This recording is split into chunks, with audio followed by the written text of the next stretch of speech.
Gelas wine di tanganku bahkan belum sempat kuletakkan ketika suara Baskara yang dalam dan angkuh menggema di tengah aula utama Hotel Bintang 5 di jantung kawasan SCBD, Jakarta. Dia berbicara dalam bahasa Prancis, setiap suku kata diucapkan dengan aksen yang dibuat-buat. Seolah-olah seumur hidupnya ia dilahirkan hanya untuk berdiri di bawah lampu kristal, mengenakan setelan mahal, dan menatap orang lain dengan tatapan kasihan. Aku berdiri di samping meja perjamuan, jemariku tanpa sadar mencengkeram kaki gelas.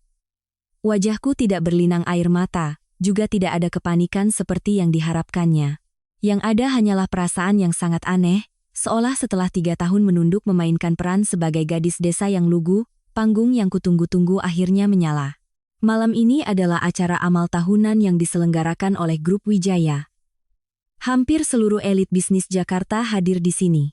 Setelan jas yang dijahit khusus, gaun malam yang berkilauan, senyum sopan yang palsu, semuanya berdesakan di bawah cahaya keemasan yang mewah. Keluarga Wijaya memilih malam yang tepat untuk menjadikanku bahan tertawaan. Baskara Aditama Wijaya berdiri di tengah panggung kecil, di sampingnya adalah ibunya, Riana Wijaya. Wanita itu mengenakan kebaya beludru biru tua. Lehernya dihiasi kalung mutiara besar. Penampilannya anggun tetapi tatapan matanya setajam silet. Tatapan itu menusuk lurus ke arahku, seolah ingin berkata, habislah kau. Aku mendengar dengan jelas setiap kata yang baru saja ia ucapkan. Dia mengumumkan penghentian pertunangan kami. Dia bilang aku tidak pantas masuk ke dalam keluarga Wijaya. Dia bilang selama 3 tahun terakhir, dia telah mencoba mentolerir latar belakangku yang rendah, ketidakmampuanku, dan kepribadianku yang biasa-biasa saja. Dan dia mengatakan semua itu dalam bahasa Prancis, bukan karena dia sopan, tetapi karena dia ingin aku tidak mengerti, ingin aku berdiri di sana seperti boneka bodoh, agar seluruh hadirin menatapku dan menertawakanku. Benar saja, setelah beberapa detik hening, bisik-bisik mulai terdengar seperti gelombang. Mas Baskara benar-benar membatalkan pertunangannya? Pakai bahasa Prancis lagi, pasti gadis itu tidak mengerti apa-apa. Kudengar Aulia Putri itu hanya lulusan SMA, datang dari kampung ke kota, karena menyelamatkan nyawa neneknya keluarga Wijaya, makanya diterima jadi calon menantu. 3 tahun hidup enak di rumah orang sudah cukup, sekarang dikembalikan juga pantas. Aku tersenyum tipis. Mereka benar separuh, aku memang dari kampung. Aku memang pernah diam. Aku pernah membiarkan mereka memanggilku gadis kampungan, calon tunangan parasit Baskara Wijaya. Tapi mereka tidak tahu, keheninganku bukan karena aku bodoh, melainkan karena aku sedang menunggu saat yang tepat, agar semua yang pernah menginjak-injakku harus melihat wajah asli mereka di bawah sorotan lampu. Baskara turun dari panggung, berjalan ke arahku. Di wajahnya masih ada senyum lembut yang telah kulihat selama 3 tahun. Senyum yang di kehidupan sebelumnya membuatku percaya bahwa dia benar-benar mencintaiku. Aku pernah percaya pada lamarannya di tepi Teluk Jakarta, pernah percaya pada kalimat aku akan melindungimu seumur hidup, pernah percaya ibunya hanya bersikap keras karena ingin yang terbaik untuk, sampai saat aku terbaring di ranjang rumah sakit yang dingin, mendengar sendiri Ibu Riana berkata kepada dokter, biarkan saja dia mati. Kalau dia mati, seluruh dana perwalian atas namanya akan menjadi milik putraku. Barulah aku mengerti bahwa apa yang disebut cinta oleh keluarga Wijaya hanyalah jebakan berlapis beludru. Di kehidupan sebelumnya, aku mati dalam kesendirian. Di kehidupan ini, aku kembali tepat 3 tahun sebelum tragedi itu dimulai. Dan sejak aku membuka mata lagi, aku bersumpah pada diriku sendiri, setiap utang, setiap tetes air mata, setiap napas terakhirku, mereka semua harus membayarnya lunas. Aulia. Baskara berhenti di depanku, beralih ke bahasa Indonesia, suaranya sengaja direndahkan, selembut sedang membujuk anak kecil yang tidak mengerti apa-apa. Aku tahu kamu tidak mengerti, tapi ini adalah akhir yang terbaik untuk kita berdua. Pergilah, jangan membuat dirimu lebih malu lagi. Ibu Riana yang berdiri di belakangnya mendengus pelan. Nona Aulia, keluarga Wijaya sudah membesarkanmu selama 3 tahun. Tidak kurang makan, tidak kurang sandang. Itu sudah lebih dari cukup. Jangan sampai, saya harus memanggil keamanan untuk mengusirmu. Kerabat keluarga Wijaya lainnya segera menimpali. Betul itu. Gadis kampung kok benar-benar mengira dirinya bisa jadi nyonya besar keluarga Wijaya? Mas Baskara itu lulusan Eropa, bicara beberapa bahasa, Dia berdiri di sebelahnya benar-benar tidak selevel. Lucu sekali. Pasti dari tadi dia tidak tahu orang sedang membatalkan pertunangannya. Tawa terdengar sporadis di sekelilingku. Ada yang menutup mulut, ada yang tidak peduli. Semua menatapku seolah sedang menonton pertunjukan murahan yang disajikan di tengah pesta kelas atas. Aku meletakkan gelas wineku di atas meja. Suara kaca yang menyentuh permukaan meja terdengar sangat pelan, tetapi entah kenapa membuat orang-orang yang berdiri di dekatku serentak terdiam. Baskara Aditama Wijaya, aku memanggil namanya. Dia sedikit terkejut, mungkin tidak menyangka saat ini aku masih bisa setenang ini. Menurut skenario yang telah ia dan ibunya siapkan, aku seharusnya menangis, gemetar, memohon padanya untuk tidak meninggalkanku, atau setidaknya berdiri terpaku karena malu. Aku menatap lurus ke matanya, perlahan berkata, "Apa yang baru saja kau katakan dalam bahasa Prancis, biar aku terjemahkan sekali lagi untuk didengar semua orang." Kita lihat apakah terjemahanku salah. Senyum di bibir Baskara membeku, seluruh aula tiba-tiba hening. Aku melangkah maju setengah langkah, membalikkan badan menghadap para tamu. Dengan bahasa Prancis yang fasih, aku mengulangi setiap kalimat yang baru saja ia ucapkan. Setiap suku kata bulat dan jelas. Tidak terburu-buru. Tidak terbata-bata. Aku melihat wajah Baskara memucat sedikit demi sedikit, tatapan kasihan tadi menghilang, digantikan oleh kengerian yang tidak bisa disembunyikan. Aku menerjemahkannya ke dalam bahasa Indonesia. Hadirin sekalian, saya meminjam kesempatan acara amal malam ini untuk mengumumkan sebuah keputusan penting. Setelah berpikir matang, saya memutuskan untuk mengakhiri pertunangan saya dengan Aulia Putri, karena dia tidak sesuai untuk posisi menantu keluarga Wijaya. Aku memiringkan kepala menatapnya. Benar kan? Tidak ada yang bicara. Ibu Riana membuka mulut, kalung mutiara di lehernya bergetar ringan karena napasnya yang terengah-engah. Aku mengambil kembali gelasku, berjalan ke hadapan Baskara. Dia masih berdiri diam seolah dipaku, matanya terbuka lebar menatapku seperti melihat orang asing. "Kau pikir aku tidak mengerti?" Aku tersenyum. Sayang sekali, aku mengerti setiap katanya. Lalu, di depan mata ratusan tamu, aku menyiramkan seluruh isi gelas wine ke wajahnya. Cairan merah pekat itu meluncur dari rambut ke pipinya, meresap ke kerah kemeja putih bersih, dan setelan mahalnya. Sebuah jeritan melengking keluar dari mulut Ibu Riana. "Baskara." Dia bergegas maju hendak mengambil sapu tangan untuk putranya, tapi aku dengan dingin mengangkat tangan menghalanginya. "Jangan terburu-buru, ini belum selesai." Baskara mengusap wajahnya. Ketika melihat noda wine di telapak tangannya, seluruh tubuhnya gemetar karena marah. "Aulia Putri, kau sudah gila. Beraninya kau melakukan ini padaku?"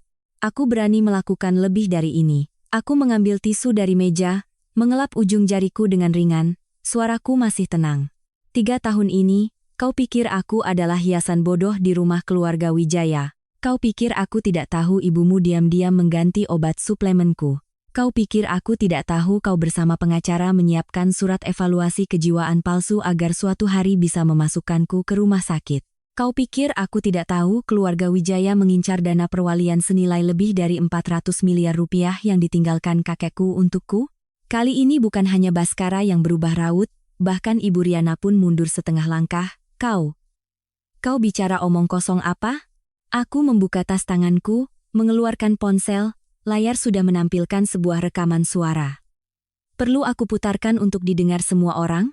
Bagian saat kau berkata kepada pengacara Pramono di Villa Pondok Indah, selama bisa membuktikan dia punya masalah kejiwaan, Anda bisa menggantikannya menandatangani semua surat kuasa aset, atau bagian saat ibumu menyuruh pelayan setiap malam menambahkan obat ke dalam supku. Baskara menerjang untuk merebut ponselku, tapi aku menghindar ke samping. 2 petugas keamanan di pintu baru saja hendak maju, aku sudah mengangkat mata menatap mereka. "Kalian sebaiknya berpikir baik-baik. Cukup sentuh aku, rekaman malam ini akan langsung dikirim ke media." Kedua petugas keamanan itu berhenti. Aku menoleh menatap seluruh tamu. Wajah-wajah yang tadi menertawakanku kini pucat pasi, canggung, dan bingung. Ada yang diam-diam menurunkan gelasnya, ada yang buru-buru menghindari tatapanku. Aku menatap Baskara untuk terakhir kalinya. "Pernikahan ini tidak perlu kau batalkan. Akulah, Aulia Putri, yang tidak lagi membutuhkanmu." Aku mendekat padanya, Merendahkan suara cukup untuk didengarnya. Dan bahasa Pransismu payah sekali. Lain kali kalau mau mempermalukan orang, ingatlah untuk berlatih pelafalan dulu. Selesai bicara, aku berbalik meninggalkan aula. Suara sepatu hak tinggiku menggema di lantai marmer yang mengilap, setiap ketukan jelas, tenang, dan tegas. Di belakangku, Ibu Riana mulai berteriak. Baskara menggeramkan namaku. Dan kerumunan tamu riuh seperti sarang semut yang diganggu. Tapi tidak ada lagi yang berani melangkah maju menghalangiku. Pintu hotel terbuka, angin malam Jakarta menerpa wajahku, membawa serta kelembapan dari hujan yang baru saja reda. Aku berdiri di bawah kanopi, memandangi arus mobil yang melintas di jalanan yang terang benderang. Hatiku tidak merasa lega seperti yang kubayangkan. Karena aku tahu, ini baru babak pembuka. Ponsel di tanganku bergetar. Sebuah pesan muncul dari nomor yang tersimpan dengan nama Gilang. Langkah pertama selesai. Parkiran basement. Aku menunggu. Aku menatap baris tulisan itu, sudut bibirku sedikit melengkung. 3 tahun lalu, aku masuk ke rumah keluarga Wijaya seperti mangsa. Malam ini, aku keluar dari sana sebagai orang yang memegang pisau bedah di papan catur. Dan besok, giliran keluarga Hartono yang harus membayar utang darah yang telah mereka sembunyikan selama 20 tahun. Aku masuk ke lift yang menuju basement. Di belakangku masih terdengar gema kekacauan dari aula utama. Suara Ibu Riana yang berteriak memanggil keamanan. Suara Baskara yang mengamuk. Suara para tamu yang berbisik-bisik. Semuanya menyatu menjadi suara yang memekakan telinga. Namun anehnya membuat hatiku terasa luar biasa tenang. Di kehidupan sebelumnya, aku gemetar di hadapan setiap tatapan menghina mereka. Cukup Ibu Riana mengerutkan kening, aku sudah buru-buru menunduk mengakui kesalahan, meskipun aku tidak melakukan apa-apa. Cukup Baskara bersikap dingin, aku sudah terjaga semalaman, bertanya-tanya apa yang kurang baik kulakukan. Kalau dipikir-pikir lagi, orang yang terlalu lama dikurung dalam sangkar emas seringkali lupa bahwa mereka pernah memiliki sayap. Pintu lift terbuka di lantai basement B2. Cahaya putih yang dingin menyinari lantai beton abu-abu, aroma bensin dan udara lembab berputar-putar di udara. Di ujung barisan, sebuah Mercedes hitam terparkir diam di sudut gelap. Kaca jendela mobil turun, memperlihatkan profil wajah Gilang Adiwijaya. Dia mengenakan kemeja putih, lengan bajunya digulung hingga siku, kacamata berbingkai emas bertengger di hidungnya. Penampilannya tenang seolah semua kekacauan di lantai atas hanyalah sebuah drama yang sudah sering ia tonton. Masuk, suaranya singkat. Aku membuka pintu penumpang depan dan duduk.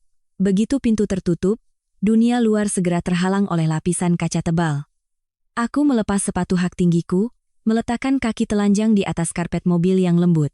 Pergelangan kakiku terasa nyeri, tetapi rasa sakit itu lebih nyata daripada semua kata cinta palsu yang pernah kudengar dari Baskara. Kau lebih cepat dari yang kukira, Gilang melirikku.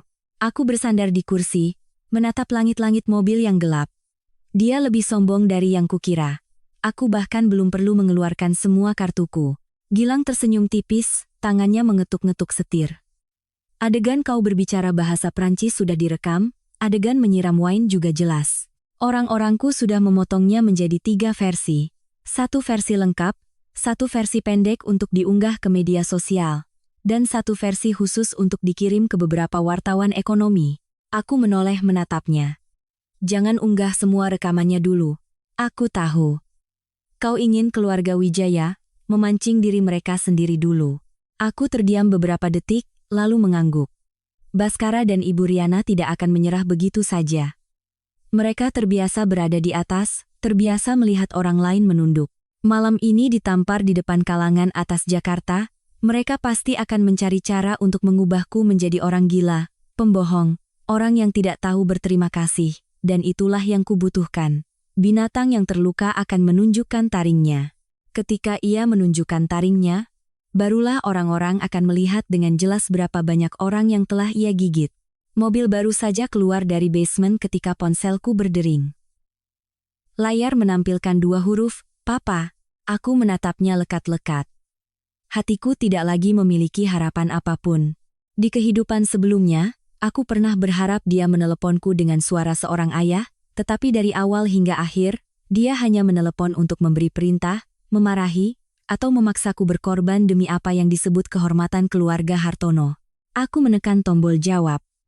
Aulia Putri, apa yang baru saja kau lakukan di pesta keluarga Wijaya? Suara Hartono menggelegar seperti petir, membawa serta amarah yang terpendam. Aku menjauhkan ponsel sedikit dari telingaku. Papa menelepon hanya untuk menanyakan itu. Kau masih berani bertanya balik padaku? Ibu Wijaya baru saja meneleponku, mengatakan kau menyiram wine ke wajah Baskara dan berbicara gila-gilaan di depan para tamu. Apa kau tahu siapa keluarga Wijaya itu? Apa kau ingin membunuh seluruh keluarga ini? Sebuah suara wanita segera menyela, melengking dan tajam. Aulia, kau benar-benar tidak tahu diuntung. Keluarga Wijaya mau menikahimu itu sudah rezeki 3 turunan keluargamu. Kau masih berani membuat onar? Cepat pulang, minta maaf pada papamu, lalu besok pagi pergi ke rumah keluarga Wijaya dan berlutut mengakui kesalahanmu. Itu adalah Ibu Dewi, ibu tiriku. Wanita yang masuk ke rumah keluarga Hartono hanya setahun setelah ibuku meninggal, membawa serta anak perempuannya yang usianya tidak sampai setahun lebih muda dariku. Tahun itu aku masih kecil, apapun yang dikatakan orang aku percaya. Mereka bilang ibuku meninggal karena sakit parah. Aku percaya. Mereka bilang Ibu Dewi menyayangiku seperti anak kandungnya. Aku percaya. Mereka bilang adik tiriku, Clara, lembut dan lemah, butuh aku untuk mengalah. Aku juga percaya. Sampai aku dimasukkan ke rumah sakit jiwa, setiap hari disuntik obat sampai kesadaranku kabur, barulah aku mengerti betapa bodohnya aku selama ini. Aku bertanya dengan tenang, kalian semua ada di rumah? Hartono menggeram. Kalau tidak di rumah, di mana lagi? Cepat pulang. Aku menatap keluar jendela. Lampu jalanan Jakarta membentuk goresan-goresan panjang di kaca mobil, seperti sayatan-sayatan cahaya yang dingin. Baik, aku pulang. Aku menutup telepon. Gilang tidak bertanya lebih, hanya memutar setir ke arah kompleks villa di tepi sungai di kawasan Jakarta Selatan. Sesaat kemudian, dia berkata, keluarga Hartono lebih kotor dari keluarga Wijaya. Aku memejamkan mata. Aku tahu. Bagaimana mungkin aku tidak tahu bahwa villa yang ditinggali ayahku sekarang dibeli dengan uang mahar yang ditinggalkan ibuku. Perusahaan yang dia kelola juga dimulai dari modal kakekku dari pihak ibu. Tapi setelah ibuku meninggal, kamar tidur utama menjadi milik Ibu Dewi. Ruang kerja ibuku diubah menjadi ruang piano Clara, dan aku didorong ke kamar kecil di samping gudang, tempat di mana dindingnya merembes air saat musim hujan dan terasa menyesakan saat musim kemarau. Selama 20 tahun, aku hidup di atas aset ibuku sendiri seperti seorang penumpang. Mohon para hadirin yang baik hati untuk memberikan like dan subscribe channel ini untuk mendukung saya. Semoga Anda semua yang sedang mendengarkan cerita ini senantiasa sehat dan damai. Mobil berhenti di depan gerbang villa keluarga Hartono hampir pukul 11 malam. Gerbang besi berukir itu masih terang benderang, air mancur di tengah halaman masih menyemburkan pilar-pilar air putih. Sesuatu yang pernah ayahku banggakan kepada tamu sebagai gaya Eropa yang mewah. Tapi aku tahu, setiap batu bata di tempat ini berlumuran uang ibuku. Aku baru saja turun dari mobil ketika Gilang dengan lembut memegang pergelangan tanganku. Perlu aku masuk bersamamu? Aku menatap tangannya, dingin namun kokoh. Belum perlu. Malam ini, aku ingin menagih utang pertamaku sendirian. Dia melepaskan tangannya, tatapannya di balik kacamata menjadi sedikit lebih dalam. Kalau begitu, aku menunggumu di sini.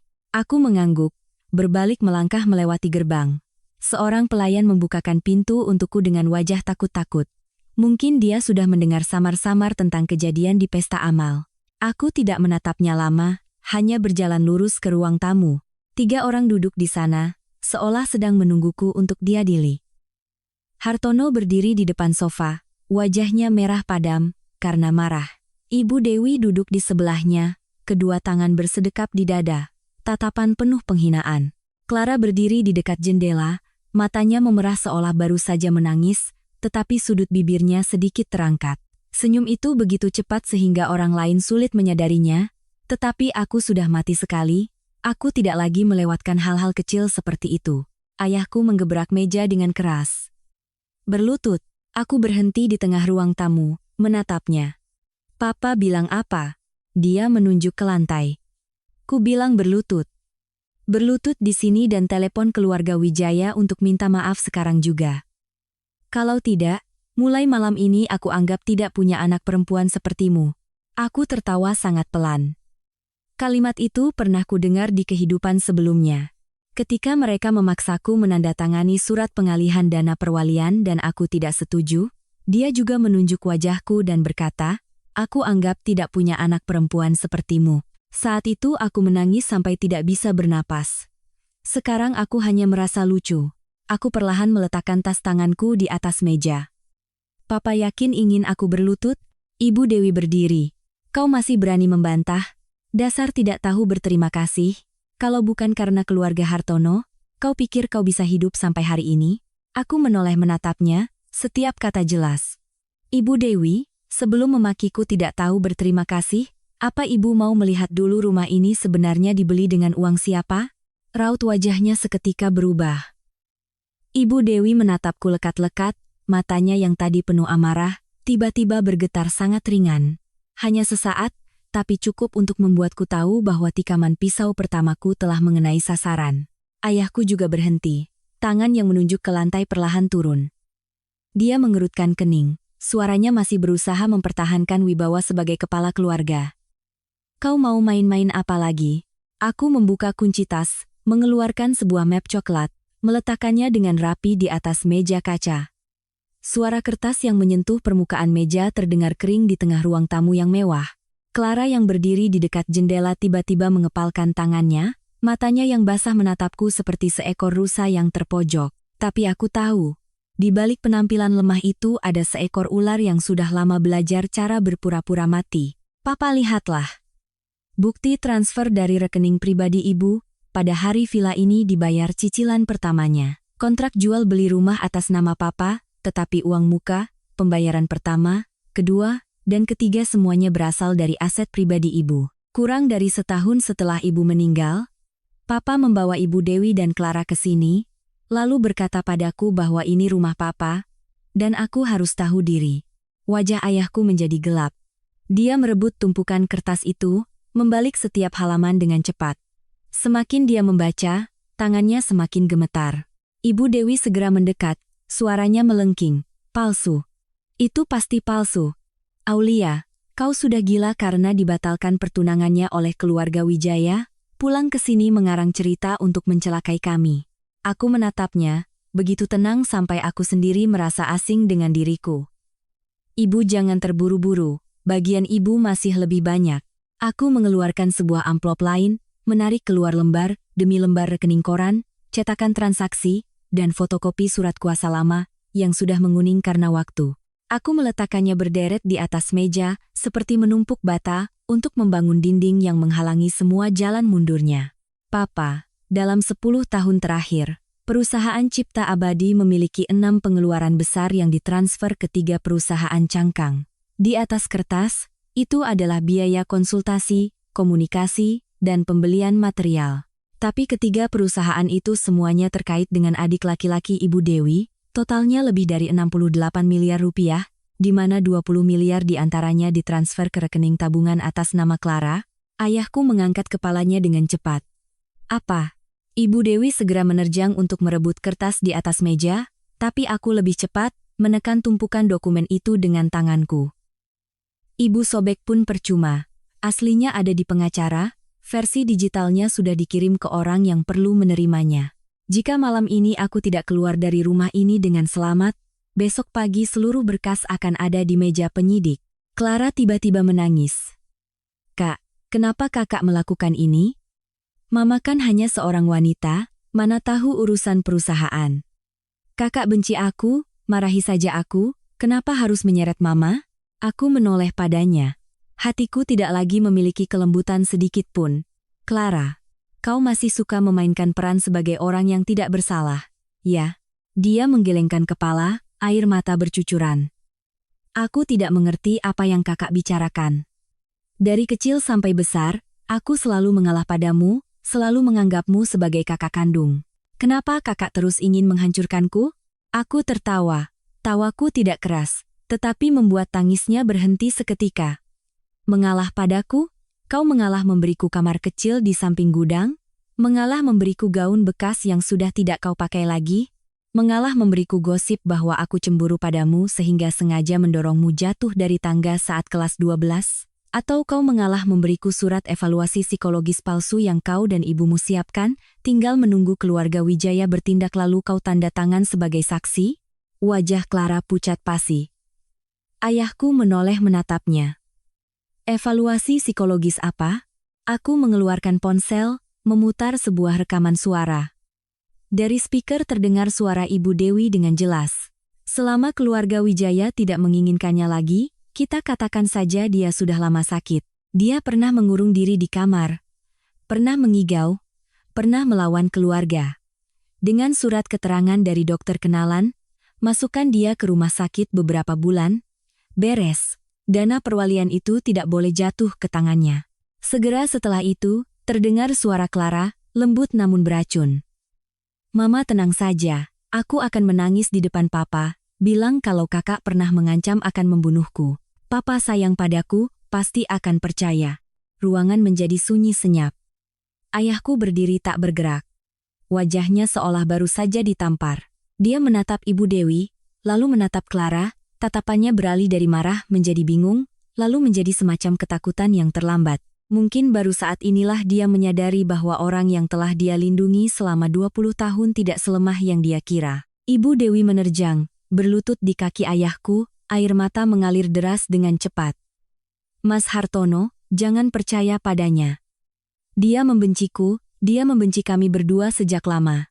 Rekaman suara itu pasti diedit. Mas harus percaya padaku. Aku melihat adegan itu, tiba-tiba teringat kehidupan sebelumnya ketika aku berlutut di hadapannya, memohon agar dia tidak menandatangani surat yang akan membawaku ke rumah sakit jiwa. Dia juga menatapku dengan tatapan dingin seperti itu. Saat itu, Ibu Dewi berdiri di belakangnya, menangis sampai bahunya bergetar. Clara memeluk lengannya, mengatakan aku telah berubah, mengatakan aku menakutkan, mengatakan jika aku tetap di rumah, akan berbahaya bagi seluruh keluarga. Dan dia percaya.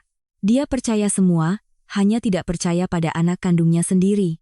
Hartono, ayahku memanggil namaku dengan sangat pelan. Dia menatapku, bibirnya bergerak-gerak tetapi tidak ada kata yang keluar. Aku menatap lurus padanya. Kehidupan ini? Tidak.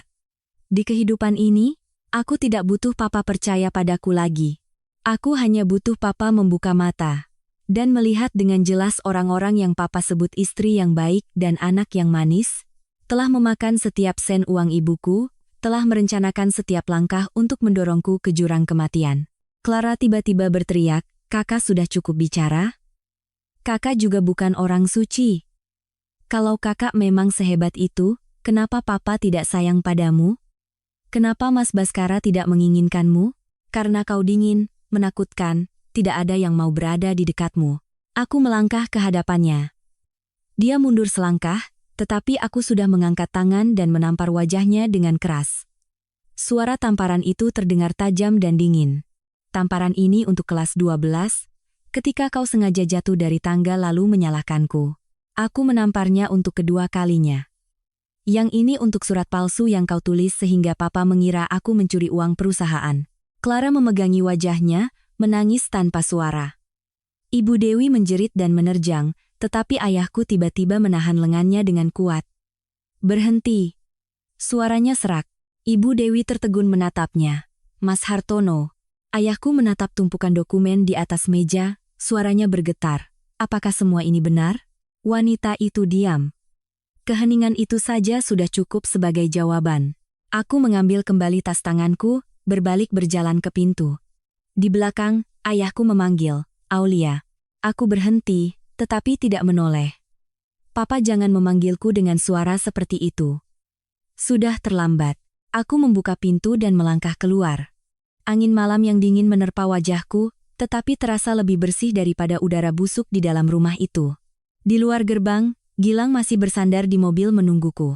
Dia menatapku lama sekali, lalu bertanya, sudah selesai? Aku menatap kembali ke villa yang terang benderang di belakangku, tempat yang pernah mengubur masa kecilku dan seluruh kehidupan masa laluku, baru saja dimulai. Besok, aku ingin mencari dokter yang menandatangani rekam medis ibuku tahun itu. Gilang tidak bertanya lebih jauh, hanya membukakan pintu mobil untukku, lalu berputar ke kursi pengemudi. Villa keluarga Hartono perlahan menjauh di kaca spion. Lampu kuning di ruang tamu masih menyala terang, tetapi di mataku, itu bukan lagi rumah. Itu lebih seperti sebuah kotak busuk, di dalamnya penuh dengan kebohongan, surat-surat palsu, tangisan palsu, dan kematian nyata ibuku. Mobil melaju meninggalkan kompleks villa di tepi sungai, angin malam meniup pepohonan tinggi di sepanjang jalan. Aku duduk diam, tangan di atas lutut, kuku menancap dalam ketelapak tangan hingga terasa nyeri. Kau gemetar, Gilang melirikku. Aku tidak takut, aku tahu. Orang yang marah juga gemetar. Aku memalingkan wajah keluar jendela, lampu-lampu jalan berbaris lewat seperti kenangan yang ditarik memanjang. Di kehidupan sebelumnya, sampai saat disuntik obat di rumah sakit jiwa, aku masih tidak mengerti mengapa ibuku meninggal begitu cepat. Mereka bilang dia mengalami komplikasi pasca melahirkan, bilang dia memang lemah, bilang nasibnya buruk. Tapi dalam mimpi setengah sadar, aku pernah mendengar Ibu Dewi berkata kepada Clara, kalau perempuan itu tidak mati, mana mungkin ada hari ini untuk kita berdua. Kalimat itu seperti duri yang tertancap di dadaku, mati dan hidup kembali pun tidak bisa dicabut. Dokter tahun itu bernama asli Budi Santoso, kata Gilang, suaranya merendah. Catatan rumah sakit lama mencatat dia yang bertugas saat ibumu meninggal. Tapi 3 tahun kemudian, dia pindah tempat kerja, mengubah seluruh riwayat profesinya. Sekarang, dia adalah konsultan ahli di Rumah Sakit Internasional Harapan Medika. Aku memejamkan mata. Harapan Medika adalah rumah sakit yang didanai oleh keluarga Wijaya. Benar. Aku tertawa dingin. Ternyata lingkaran ini tidak pernah putus. Keluarga Hartono, keluarga Wijaya, Ibu Dewi, Dr. Budi, semuanya terhubung oleh uang dan kejahatan. Gilang membawaku ke sebuah apartemen kecil di kawasan Tebet. Ini adalah tempat yang telah ia siapkan untukku sebelumnya, tersembunyi, aman, dengan pemandangan ke sebuah gang yang tenang. Begitu masuk, aku melihat di atas meja ada sebuah map tebal, sebuah laptop yang terbuka, dan beberapa lembar foto hitam putih. Dalam foto itu, seorang pria berusia lebih dari 60 tahun, berambut perak, berkacamata, dengan wajah ramah seperti dokter yang sering muncul di iklan rumah sakit. Aku mengambil foto itu. Dia terlihat baik. Orang yang benar-benar baik tidak perlu terlihat seperti orang baik. Gilang berdiri di belakangku. Aku membuka map. Di dalamnya ada salinan jadwal jaga rumah sakit 20 tahun yang lalu, surat keterangan kematian ibuku, resep obat pasca operasi, dan selembar catatan yang setengahnya sobek. Baris tulisan yang tersisa membuat jantungku tercekat. Pasien menunjukkan reaksi tidak normal setelah pemberian obat penenang dosis tambahan. Keluarga meminta untuk tidak melakukan tindakan lebih lanjut. Aku membaca baris itu berulang-ulang. Tenggorokanku terasa sesak. Keluarga meminta. Gilang mengangguk. Yang menandatangani adalah Hartono. Aku berdiri terpaku. Ayahku. Pria yang tadi masih memaksaku berlutut minta maaf pada keluarga Wijaya. Pria yang selalu mengatakan ibuku bernasib buruk. Dialah yang menandatangani surat untuk tidak memindahkan ibuku saat nyawanya masih bisa diselamatkan. Aku tidak tahu apakah itu karena kebodohan, karena ditipu oleh Ibu Dewi, atau karena dia juga ingin ibuku menghilang. Tapi apapun alasannya, aku tidak bisa memaafkannya. Ponselku bergetar. Baskara Wijaya. Aku menatap layar beberapa detik, lalu mengaktifkan speaker. Aulia Putri, kau menang. Apa kau puas sekarang? Suaranya serak. Mungkin semalaman tidak tidur. Aku meletakkan ponsel di atas meja. Kau menelepon untuk minta maaf? Dia tertawa getir. Jangan pikir kau tahu beberapa bahasa dan memegang beberapa rekaman suara bisa menjatuhkan keluarga Wijaya. Besok pagi pengacaraku akan mengirimkan gugatan. Kau mengarang cerita, mencemarkan nama baik, membuat keributan di acara amal. Aku akan membuatmu merangkak kembali memohon pengampunanku. Aku menatap map ibuku di atas meja, suaraku sedingin es sampai aku sendiri merasa asing. Baskara, kau masih belum mengerti? Aku tidak ingin kau mengampuniku. Aku ingin kau takut. Ujung telepon di seberang sana terdiam. Aku melanjutkan. Sampaikan pada ibumu, berkas rekam medis palsu yang dia siapkan untukku, sebaiknya disimpan baik-baik.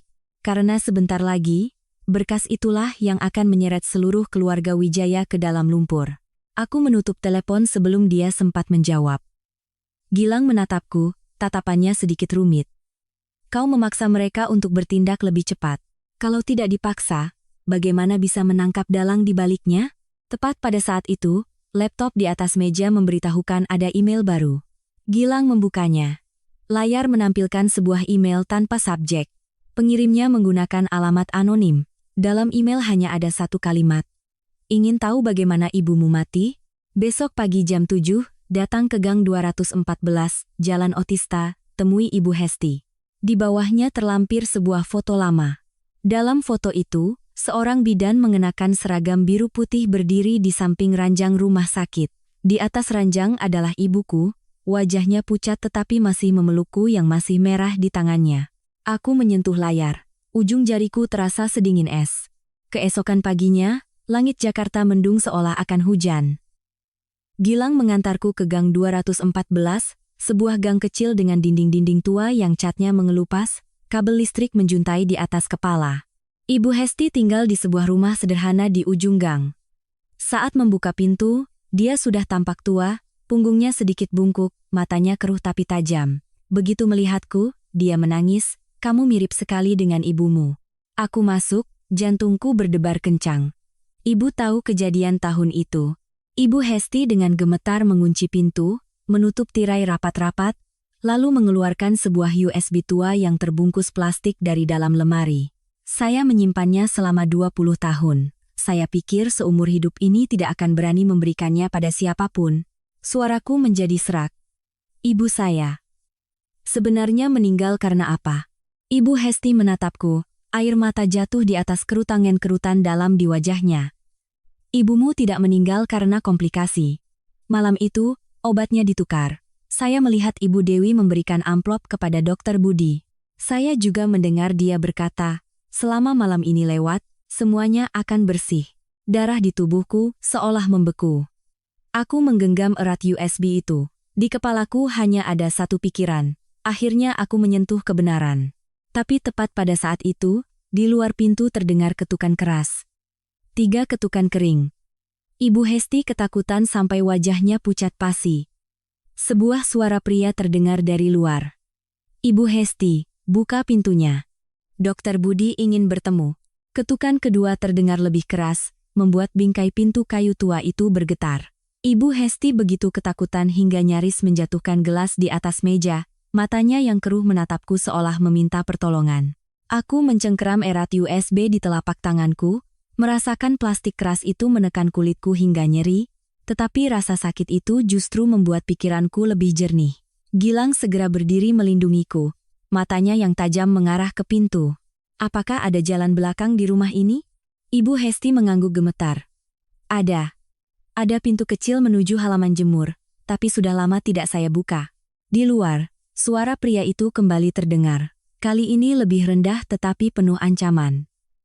"Ibu Hesti, kami tahu ada tamu di dalam. Jangan membuat segalanya menjadi sulit. Dokter Budi hanya ingin mengambil kembali sesuatu yang seharusnya tidak ada di tangan Anda." Aku menatap Ibu Hesti. Dia begitu takut hingga bibirnya membiru. Tetapi kedua tangannya masih terkatup di depan dada. Dengan tercekat berkata, "Nona Aulia, pergilah. Saya sudah tua, tidak ada lagi yang perlu ditakutkan. Tapi Anda harus menyimpan ini. Di dalam USB ini ada rekaman suara malam ibumu meninggal, juga ada rekaman kamera lorong rumah sakit tahun itu. Saya menyembunyikannya karena takut, tapi saya juga hidup dalam mimpi buruk selama 20 tahun ini. Setiap kata-katanya seperti pisau yang mengiris hatiku. 20 tahun. Ibuku terbaring di malam yang penuh bau desinfektan, sementara para pembunuhnya mengenakan pakaian bagus, tinggal di villa mewah, dan menyebut kematian itu sebagai takdir. Aku memasukkan USB ke dalam saku dalam jaketku, menatap lurus ke mata Ibu Hesti. Ibu tidak perlu menanggungnya sendirian lagi. Gilang menarik tanganku dengan lembut, memberi isyarat untuk pergi ke pintu belakang. Tetapi tepat pada saat itu, kunci di pintu utama berbunyi klik. Orang di luar punya kuncinya. Ibu Hesti membeku. Tidak mungkin. Kunci itu hanya saya berikan pada anak laki-laki saya. Pintu terbuka. 3 pria berbadan tegap mengenakan kemeja gelap masuk. Di belakang mereka, seorang pria tua mengenakan setelan abu-abu, rambut peraknya disisir rapi, wajahnya ramah hingga menakutkan. Aku langsung mengenalinya. Budi Santoso, dokter yang menandatangani surat kematian ibuku, yang menukar obat di malam ibuku meninggal. Orang yang saat ini dipuji oleh Rumah Sakit Harapan Medika sebagai ahli kandungan terkemuka.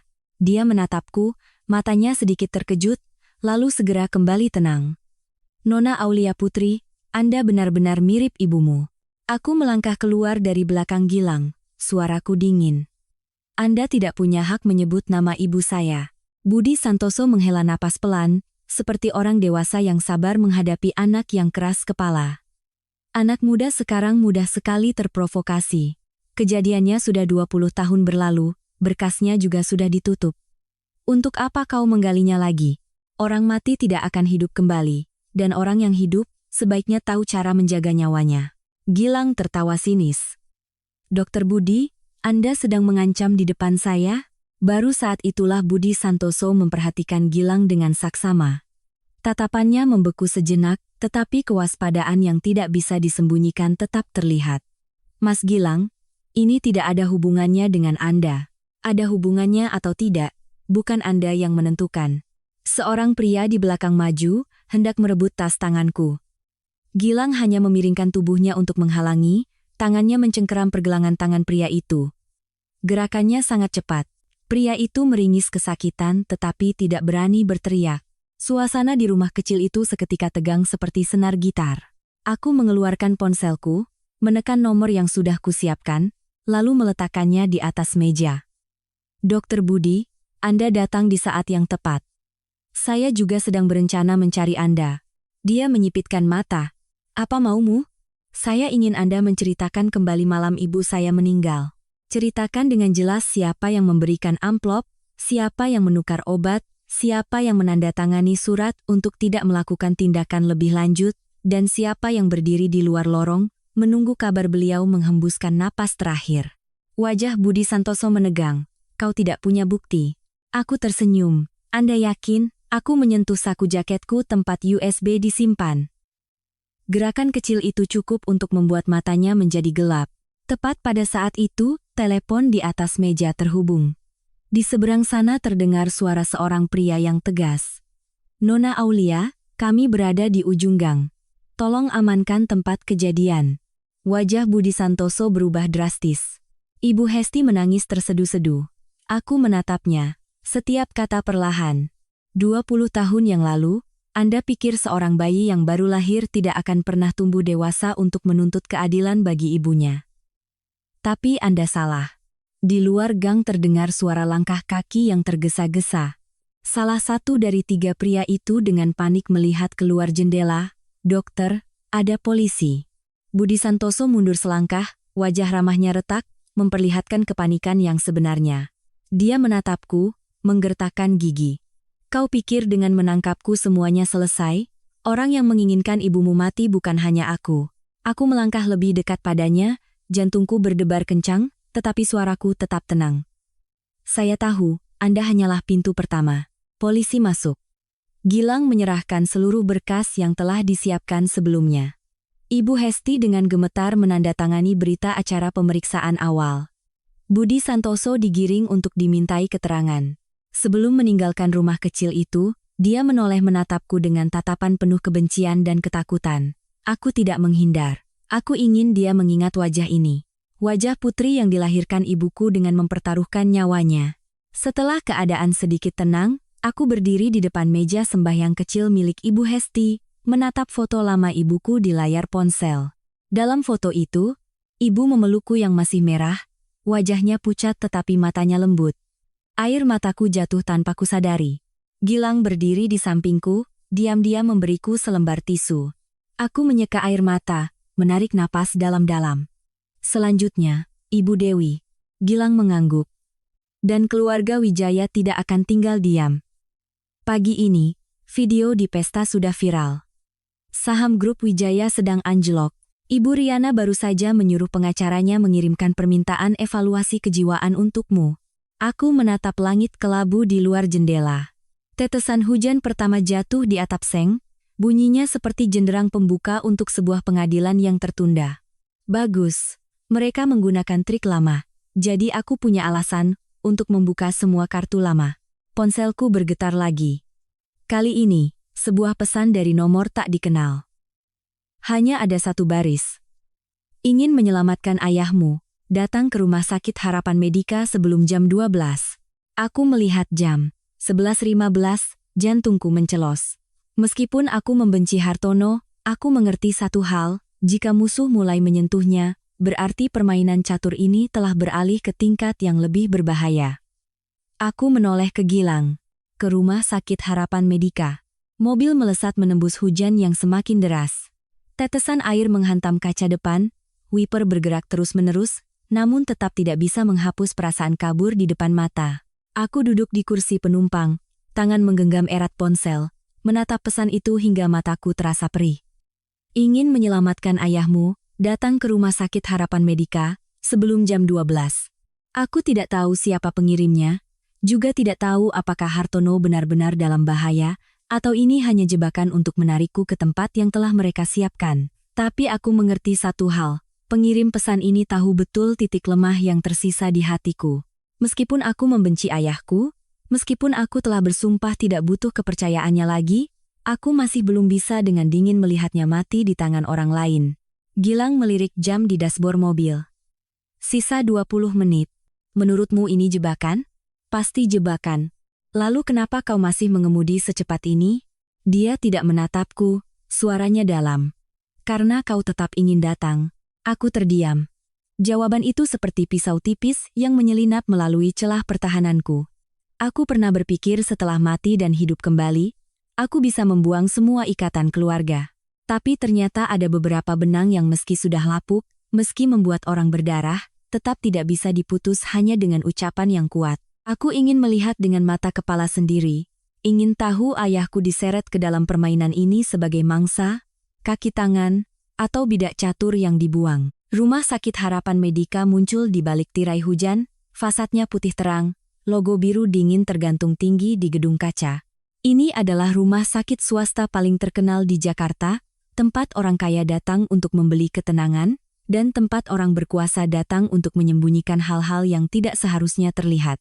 Mobil baru saja berhenti di depan lobi UGD, ketika aku melihat dua petugas keamanan menatap ke arah kami terlalu lama.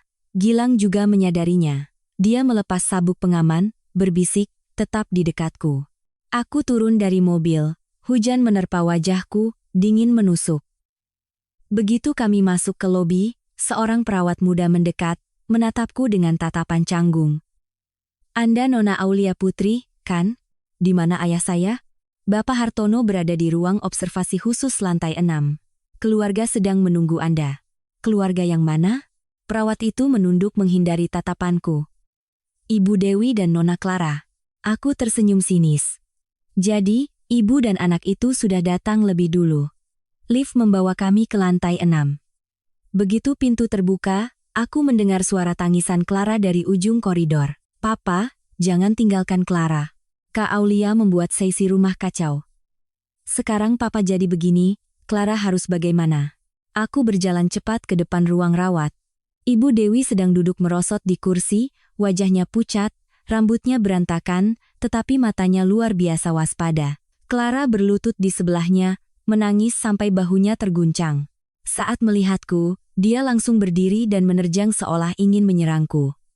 Kakak masih berani datang? Kalau bukan karena kakak membawa tumpukan dokumen itu pulang dan menekan papa, apa papa akan kena serangan jantung? Gilang mengulurkan tangan menghalangiku. Clara berhenti, air matanya masih mengalir, tetapi matanya melirik Gilang dengan waspada.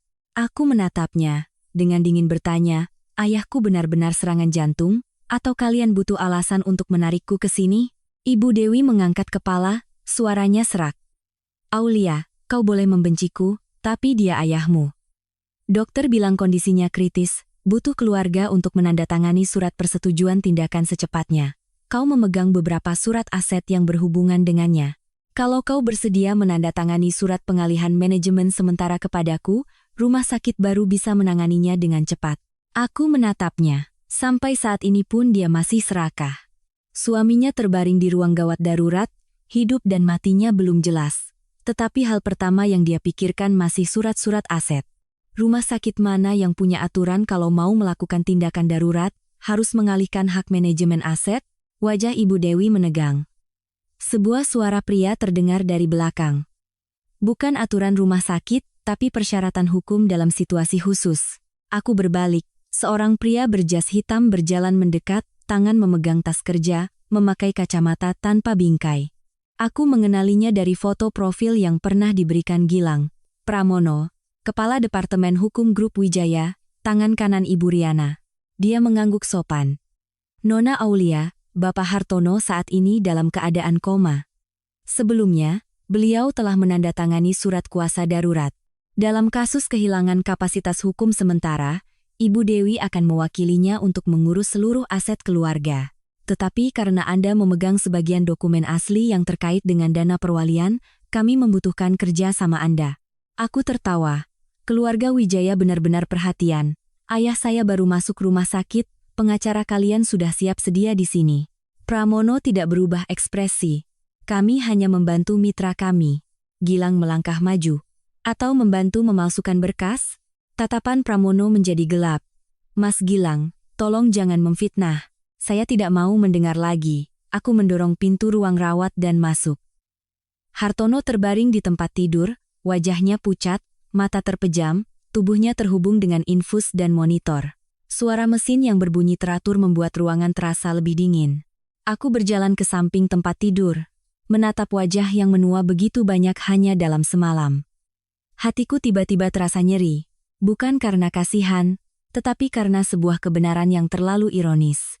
Pria ini pernah menandatangani surat untuk mengabaikan ibuku di rumah sakit, sekarang dia juga terbaring di ranjang rumah sakit, digunakan sebagai bidak catur oleh istri yang paling dia percayai.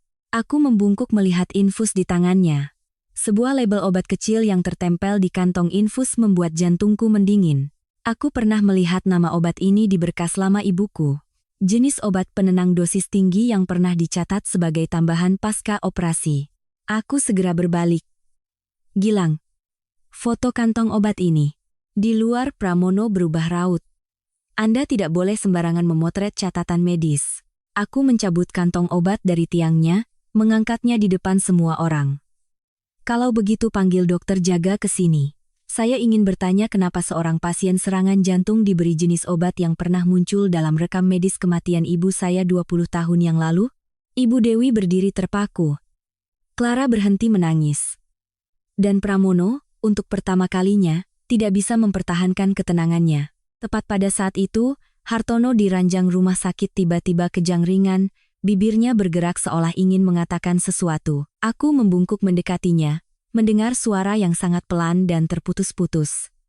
Dewi, jangan, tanda tangan. Dua kata terakhir dari mulut ayahku begitu lemah, hingga nyaris ditelan oleh suara monitor, tapi aku masih mendengarnya dengan jelas. Jangan tanda tangan. Tenggorokanku tercekat sejenak. Pria ini pernah memalingkan muka saat aku paling putus asa. Pernah membiarkan ibu dan anak itu menipunya selama 20 tahun, pernah menganggapku sebagai anak perempuan pembangkang yang harus ditukar demi keuntungan. Namun, pada saat ini, ketika terbaring di ranjang rumah sakit di antara hidup dan mati, dia mencoba menggunakan sisa kesadarannya untuk mencegahku jatuh ke dalam jebakan yang pernah dia masuki sendiri. Ibu Dewi segera menerjang, wajahnya pucat pasi. Mas Hartono, kamu mengigau. Dokter mana? Dokter. Aku berbalik tajam menatapnya. Ibu begitu takut dia sadar. Diam kau. Dia menjerit, suaranya pecah karena panik. Ayahmu sedang kritis, dan kau masih di sini menanyaiku.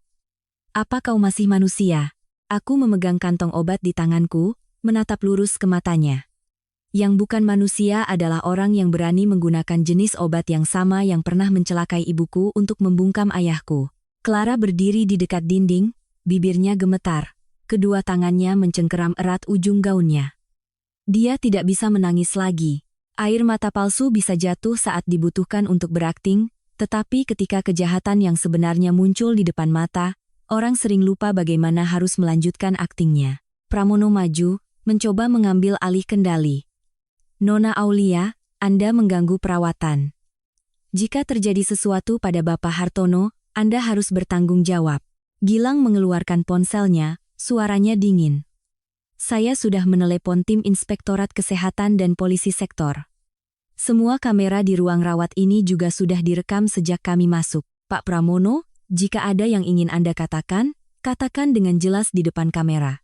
Wajah Pramono menjadi kelam.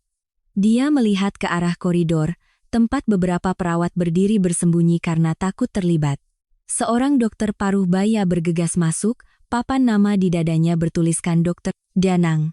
Dia melihat kantong obat di tanganku, matanya berkedip sangat cepat. Siapa yang mengizinkan Anda melepas obat pasien seenaknya? Aku mengangkat kantong obat di depannya. Dokter Danang, tolong jelaskan. Pasien Hartono masuk rumah sakit karena dugaan serangan jantung. Kenapa diberi infus obat penenang dosis tinggi? Siapa yang menandatangani perintah medis ini? Dia terdiam sejenak. Protokol medis atau protokol pembunuhan? Suasana di ruangan membeku. Dokter Danang memucat. Sementara Ibu Dewi berteriak, Aulia Putri, jangan fitnah. Aku membuka ponsel, menampilkan foto berkas ibuku yang telah dikirim Gilang. Dua nama obat muncul berdampingan, sama persis hingga membuatku merinding. 20 tahun yang lalu, ibu saya juga diberi obat jenis ini, tepat sebelum jantungnya berhenti berdetak. Orang yang menandatangani surat untuk tidak memindahkan adalah ayah saya, orang yang memberi amplop kepada Dokter Budi adalah Anda. Hari ini, ayah saya baru tahu Anda mentransfer uang perusahaan dan menipunya, dia langsung masuk rumah sakit dan kembali diberi obat ini. Ibu Dewi, apa di dunia ini ada begitu banyak kebetulan? Clara tiba-tiba menerjang dan memegang tangan Ibu Dewi. Ma, katakan sesuatu. Ma, katakan pada kakak itu tidak benar. Ibu Dewi menyentakkan tangannya begitu keras hingga Clara terhuyung dan menabrak lemari obat. Tindakan itu membuat semua orang tertegun. Ibu yang baik hati yang tadi masih memeluk putrinya sambil menangis, kini menunjukkan wajah aslinya yang dingin dan kesal. Nangis apa? Belum cukup kacau. Clara menatapnya seolah tidak percaya. Aku tersenyum tipis. Kasih sayang ibu dan anak hanya sampai di situ saja? Ibu Dewi menoleh padaku, matanya merah padam. Semua ini karena kau. Kalau kau mau patuh menikah dengan keluarga Wijaya, mau menandatangani surat dana perwalian, mau menjadi anak perempuan yang tahu diri, tidak ada yang akan menderita. Tidak ada yang menderita? Aku melangkah mendekatinya. Maksud ibu, aku harus diam saja agar ibu bisa terus memakan uang ibuku, agar Clara bisa merebut hidupku, agar keluarga Wijaya bisa mengurungku di rumah sakit jiwa, agar ayahku dihabisi nilainya lalu dibuang. Dia menggertakkan giginya dalam diam. Keheningan itulah yang membuat ayahku di ranjang rumah sakit meneteskan air mata. Setetes air mata mengalir dari sudut matanya yang keriput ke pelipisnya. Aku melihatnya, tetapi hatiku tidak luluh. Air mata yang terlambat tidak bisa menghidupkan kembali ibuku, juga tidak bisa menghapus tahun-tahun di mana aku diabaikan. Di luar koridor terdengar langkah kaki. Dua petugas berseragam masuk bersama sekelompok orang dari Inspektorat Kesehatan. Gilang menyerahkan semua foto kantong obat, rekaman suara Ibu Hesti, dan salinan berkas lama kepada mereka. Dokter Danang langsung kehilangan semua kegarangannya, terus-menerus menyeka keringat. Mungkin salah obat, perawat baru jadi salah ambil. Seorang perawat muda di belakangnya menangis. Bukan saya. Dokter Danang yang menyuruh saya mengganti kantong infus sebelum Nona Aulia datang. Beliau bilang ini permintaan keluarga. Semua mata tertuju pada Ibu Dewi. Dia mundur selangkah, bibirnya bergerak-gerak. Saya tidak tahu apa-apa. Aku menatapnya, dengan tenang berkata, Ibu tahu. Dan saya akan membuat Ibu mengakuinya sendiri.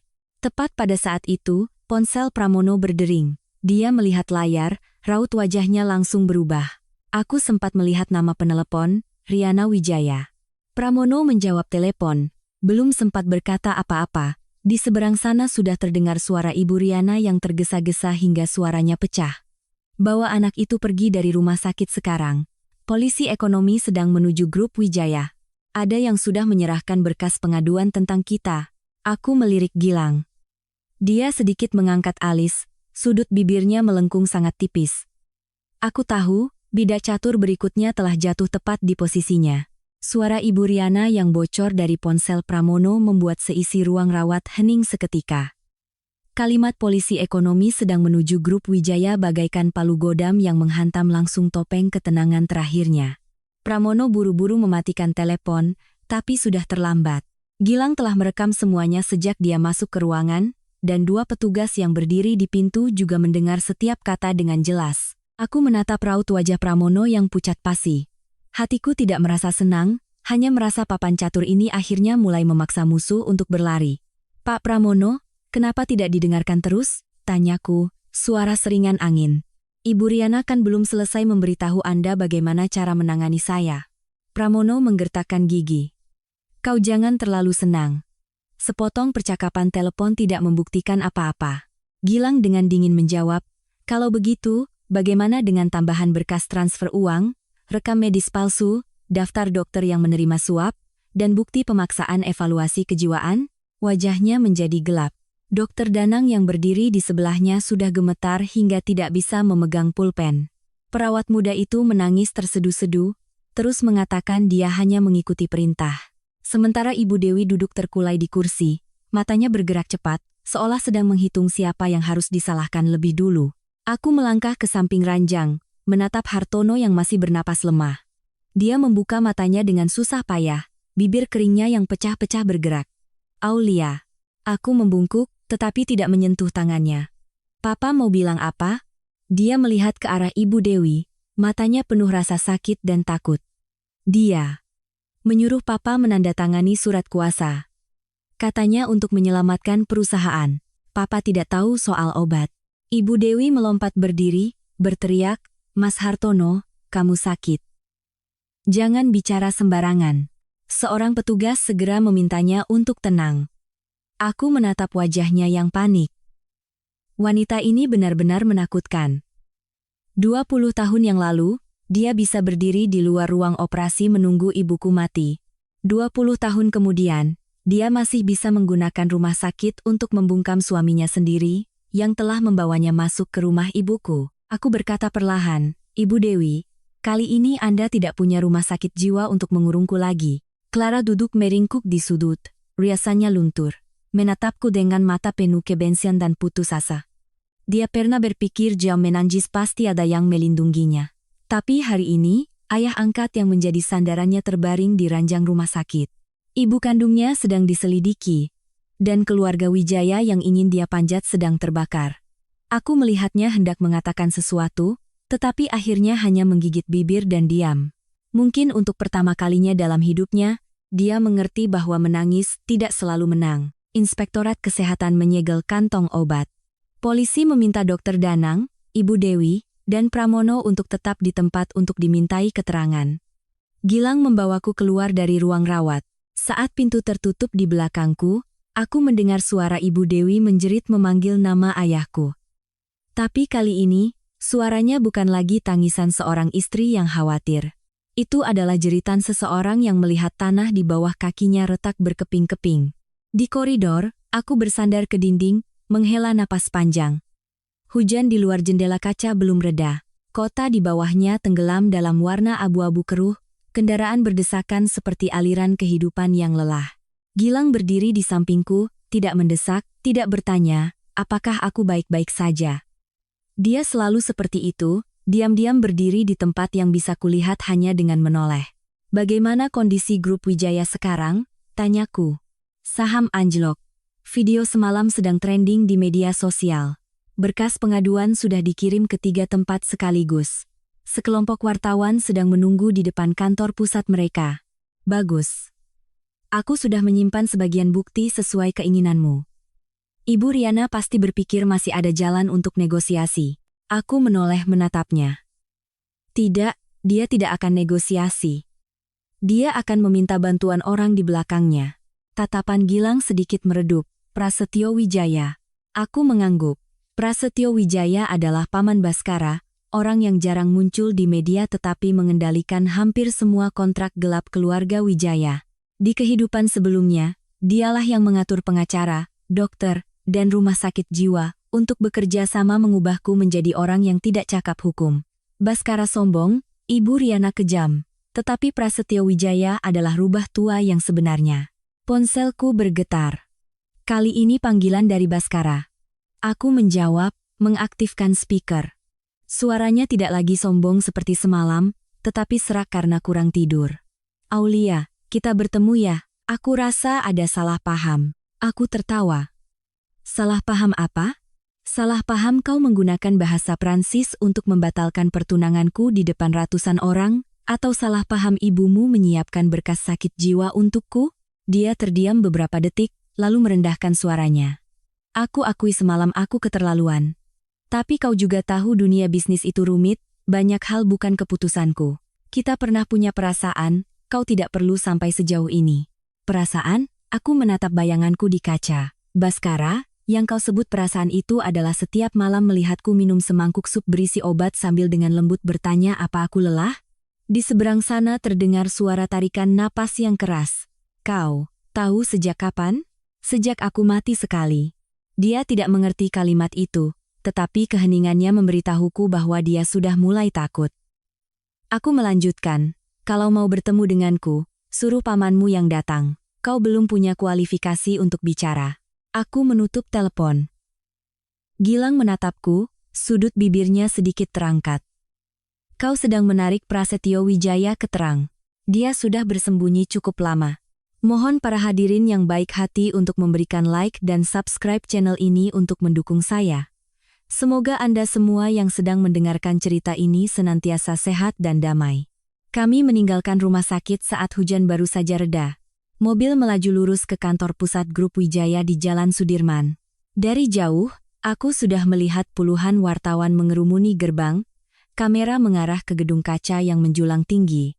Petugas keamanan berlarian, karyawan menunduk menghindari sorotan kamera, sementara papan iklan elektronik di luar masih memutar gambar acara amal semalam seperti sebuah sindiran yang kejam.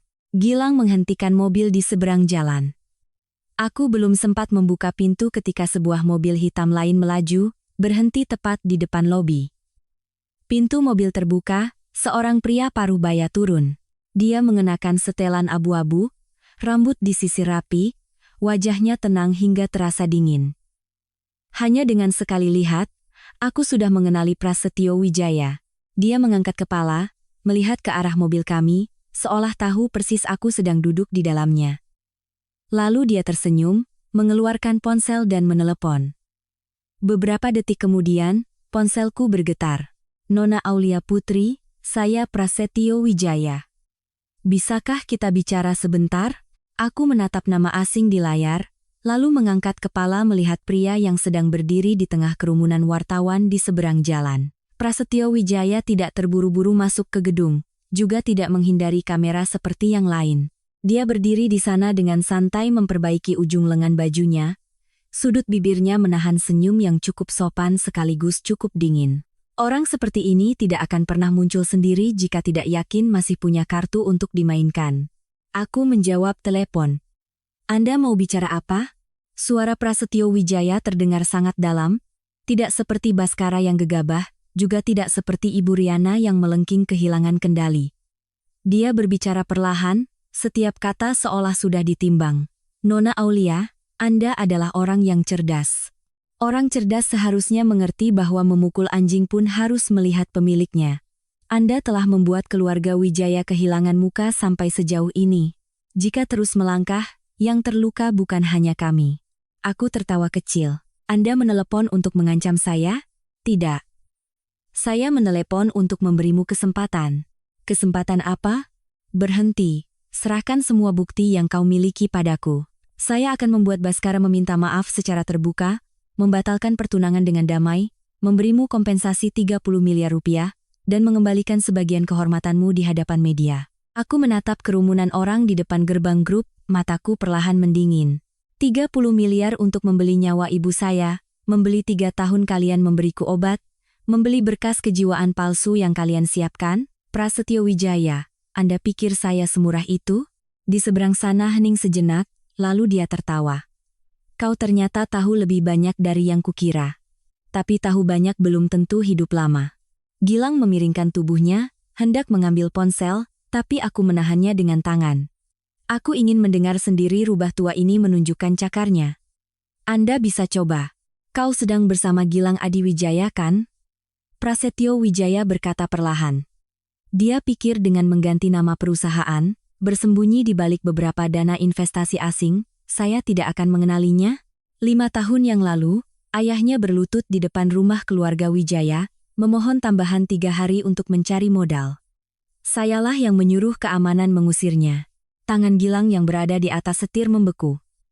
Aku bisa melihat buku-buku jarinya memutih. Prasetyo melanjutkan. Setelah itu, ayahnya melompat dari gedung.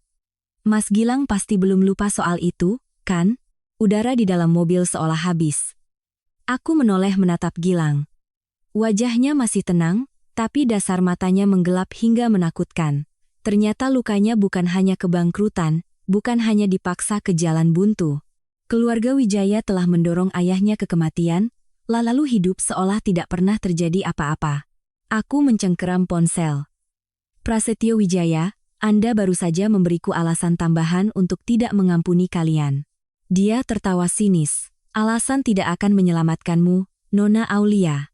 Media di luar sana hanya melihat seorang gadis yang dibatalkan pertunangannya, tahu beberapa bahasa asing, dan mengucapkan beberapa kalimat yang mengejutkan.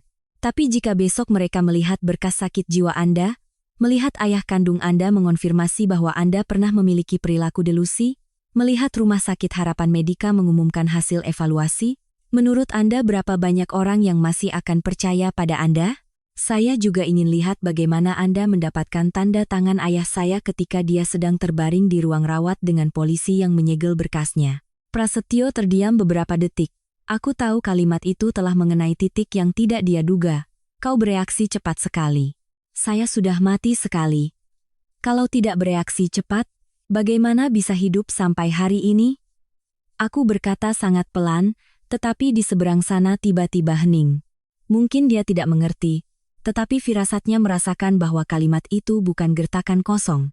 Tepat pada saat itu, di depan gerbang grup terjadi kericuhan. Sekelompok staf hukum berlari keluar hendak menghalangi wartawan, tetapi di belakang mereka muncul beberapa orang berseragam bersama perwakilan dari aparat. Kamera segera mengarah lurus ke gerbang. Senyum di wajah Prasetyo Wijaya akhirnya padam. Aku berkata, Pak Prasetyo, daripada berbicara dengan saya, Anda sebaiknya masuk ke dalam. Orang yang perlu bicara dengan Anda sedang datang. Dia melihat ke arah mobilku, matanya seolah menembus lapisan kaca hitam. Kau pikir ini cukup untuk menjatuhkanku? Tidak. Ini baru hidangan pembuka. Aku menutup telepon. Gilang terdiam sangat lama. Aku tidak bertanya tentang ayahnya, juga tidak mengucapkan kalimat penghiburan yang tidak berguna. Ada beberapa luka yang jika disentuh di waktu yang salah akan semakin berdarah. Sesaat kemudian, barulah dia berkata dengan suara serak, ayahku tidak berlutut memohon padanya. Dia datang untuk menagih utang yang dimiliki keluarga Wijaya. Aku menatapnya. Aku percaya padamu. 3 kata itu membuat bahunya sedikit menegang. Lalu dia tersenyum sangat tipis, tapi senyumnya tidak sampai ke mata. Terima kasih. Ponselku kembali bergetar, pesan dari nomor Clara. Isinya hanya sebuah foto. Dalam foto itu, Ibu Dewi sedang dimintai keterangan di rumah sakit, sementara Clara berdiri di belakang seorang pria muda yang tidak kukenal. Pria itu menunduk menandatangani sesuatu. Aku memperbesar foto itu, jantungku langsung mencelos. Itu adalah surat pengesahan wali sementara untuk Hartono. Dan yang menandatangani bukan Ibu Dewi, melainkan Clara. Segera setelah itu, dia mengirim pesan lagi. Kakak pikir hanya kakak yang tahu cara menyimpan bukti? Papa punya surat wasiat lain. Kalau mau, datang ke gudang tua perusahaan ibu kakak, sebelum jam 6 sore. Sendirian. Aku melihat jam. 4,15. Gilang melihat raut wajahku. Dia mau memancingmu. Aku tahu. Tidak boleh pergi sendirian. Aku menatap foto di ponsel, lalu menatap gedung grup Wijaya yang sedang kacau di depanku. Clara tidak cukup pintar untuk melakukan ini sendirian. Di belakangnya pasti ada orang lain, bisa jadi Ibu Dewi, bisa juga Prasetyo Wijaya. Tapi 2 kata surat wasiat telah mengenai sasaran yang kucari selama 2 kehidupan. Jika ibuku benar-benar meninggalkan surat wasiat lain, itu bisa menjadi kunci terakhir untuk membalikkan seluruh aset keluarga Hartono. Aku membuka pintu mobil. Gilang, kau tidak perlu ikut denganku. Dia menahan pergelangan tanganku, matanya menjadi dingin. Aulia, aku menatapnya. perlahan berkata, "Aku bilang kau tidak perlu ikut denganku. Bukan berarti kau tidak boleh mengikutiku dari belakang." Dia menatapku beberapa detik, lalu melepaskan tangannya, sudut bibirnya melengkung. "Kau semakin lama semakin mirip pemain catur." Aku turun dari mobil, merapikan jaket, menatap awan hitam yang berkumpul di langit Jakarta. Hujan badai lain akan segera datang, dan aku punya firasat. Gudang tua malam ini tidak hanya akan ada Clara yang menungguku. Aku naik taksi ke area pergudangan tua di Cakung, tempat yang pernah menjadi pabrik garmen pertama milik ibuku. Langit menjadi gelap dengan sangat cepat, awan hitam menggantung rendah, menekan kota dengan warna yang berat hingga menyesakkan. Sopir taksi berhenti di depan jalan tanah yang becek, menoleh padaku dengan ragu. "Mbak yakin turun di sini? Daerah ini kalau sudah malam sepi sekali." Aku membayar, menaikkan kerah jaketku. "Yakin." Gerbang besi tua gudang muncul di balik tirai hujan gerimis. Papan nama pabrik garmen Lestari sudah berkarat, cat hurufnya hampir terkelupas semua. Tapi aku masih mengenali goresan tulisan yang pernah dirancang sendiri oleh ibuku. Lestari adalah namanya, seorang wanita lembut yang membangun segalanya dari nol, namun akhirnya meninggal di ranjang rumah sakit agar orang lain bisa merebut rumahnya, perusahaannya, bahkan identitas putrinya. Aku mendorong gerbang, suara engselnya melengking dingin. Di dalam gudang gelap gulita, hanya ada satu bola lampu kuning yang tergantung di tengah langit-langit, berkelip-kelip seolah akan padam. Bau debu, kain lapuk, dan karat besi menusuk hidung. Di ujung gudang, Clara berdiri di samping sebuah meja kayu tua. Dia tidak lagi terlihat lemah seperti biasanya. Rambutnya diikat rendah, riasannya tipis, matanya merah tetapi waspada. Di sampingnya adalah pria muda dalam foto, mengenakan kemeja hitam, postur tinggi kurus, wajahnya asing, tapi terasa akrab. Aku berhenti beberapa meter dari mereka. "Aku sudah datang. Di mana surat wasiatnya?" Clara tertawa, senyumnya pahit dan sinis, tidak lagi mencoba bersembunyi di balik air mata. "Kakak selalu begini. Asal disebut nama ibumu, kau langsung masuk ke dalam jebakan." Aku menatap pria di sampingnya. "Siapa kau?" Dia menyeringai. "Bima, putra kandung Ibu Dewi." Sebuah guntur meledak di kejauhan. Aku menatap Clara, lalu menatap Bima. Di kepalaku, semua potongan teka-teki langsung tersusun. Ibu Dewi tidak hanya punya satu anak perempuan, dia juga menyembunyikan seorang anak laki-laki di luar, yang tidak pernah muncul di rumah keluarga Hartono, tetapi diam-diam menjadi nama di balik beberapa perusahaan cangkang yang mentransfer uang dari Cipta Abadi. Aku tertawa dingin. "Jadi, yang menandatangani surat wali sementara untuk ayahku adalah kau." Bima bertepuk tangan pelan. "Pintar sekali. Pantas saja ibuku bilang kau adalah ancaman terbesar." Clara melangkah maju, melemparkan setumpuk kertas ke atas meja. "Ini surat wasiat ibumu. Aslinya di situ tertulis dengan jelas, setelah ibumu meninggal, seluruh saham Cipta Abadi dan villa di tepi sungai akan menjadi milikmu saat kau berusia 25 tahun. Tapi sayangnya, selama kau terbukti tidak cakap hukum, hak pengelolaan aset akan jatuh ke tangan wali yang sah." Aku menatap tumpukan kertas itu, jantungku berdebar kencang. Jadi, ibu benar-benar telah menyiapkan jalan keluar untukku. Dia tidak pernah meninggalkanku. Dia telah mencoba melindungiku bahkan sebelum aku tahu dunia ini begitu kejam. Aku melangkah maju hendak mengambilnya, tetapi Bima meletakkan tangannya di atas tumpukan kertas itu terlebih dahulu. "Mau ambil? Tanda tangani ini dulu." Dia mendorong sebuah surat perjanjian ke arahku. Aku hanya melirik sekilas dan sudah melihat baris-baris kalimat yang akrab, secara sukarela melepaskan hak waris, menarik laporan polisi, berkomitmen untuk mengonfirmasi bahwa diri sendiri memiliki masalah psikologis, menyerahkan seluruh dokumen yang berkaitan dengan keluarga Wijaya dan keluarga Hartono. Aku tertawa. "Kalian menyusun dokumen bahkan lebih malas dari yang kukira." Trik lama dipakai berulang-ulang, tidak bosan? Clara menggertakkan gigi. "Kakak jangan pura-pura kuat lagi.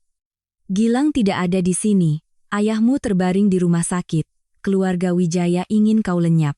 Kau pikir kau bisa melawannya sendirian berapa lama?" Aku menatap lurus ke matanya. "Aku tidak perlu melawan lama. Aku hanya perlu kalian bicara cukup banyak." Raut wajah Clara berubah. Bima segera mengedarkan pandangannya ke seluruh gudang, lalu menerjang untuk merebut tas tanganku. Aku mundur selangkah, tapi dia lebih cepat dan berhasil memegang pergelangan tanganku. Tepat pada saat itu, pintu samping gudang terbuka, seberkas cahaya putih masuk. Suara langkah kaki yang tergesa-gesa terdengar. Gilang muncul pertama kali, di belakangnya dua orang berpakaian sipil dan pengacaraku. Bima segera melepaskan tanganku, wajahnya berubah drastis. Kau berani memanggil orang? Aku mengusap pergelangan tanganku, dengan tenang berkata, aku bilang akan datang sendiri, tapi aku tidak pernah berjanji akan datang sendirian. Gilang melangkah maju, matanya berhenti pada bekas merah di pergelangan tanganku. Suaranya mendingin. Kau baru saja menyentuhnya. Bima mundur, mencoba tetap tenang. Kalian tidak punya hak masuk ke sini. Pengacara di belakang Gilang mengangkat surat-surat. Gudang ini adalah hak waris dari Nona Aulia Putri, sesuai dengan surat wasiat Ibu Lestari.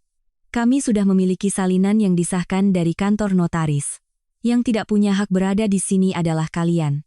Clara membeku. Tidak mungkin. Aslinya ada di sini. Aku menatapnya, hatiku terasa nyeri, namun bibirku tetap tersenyum.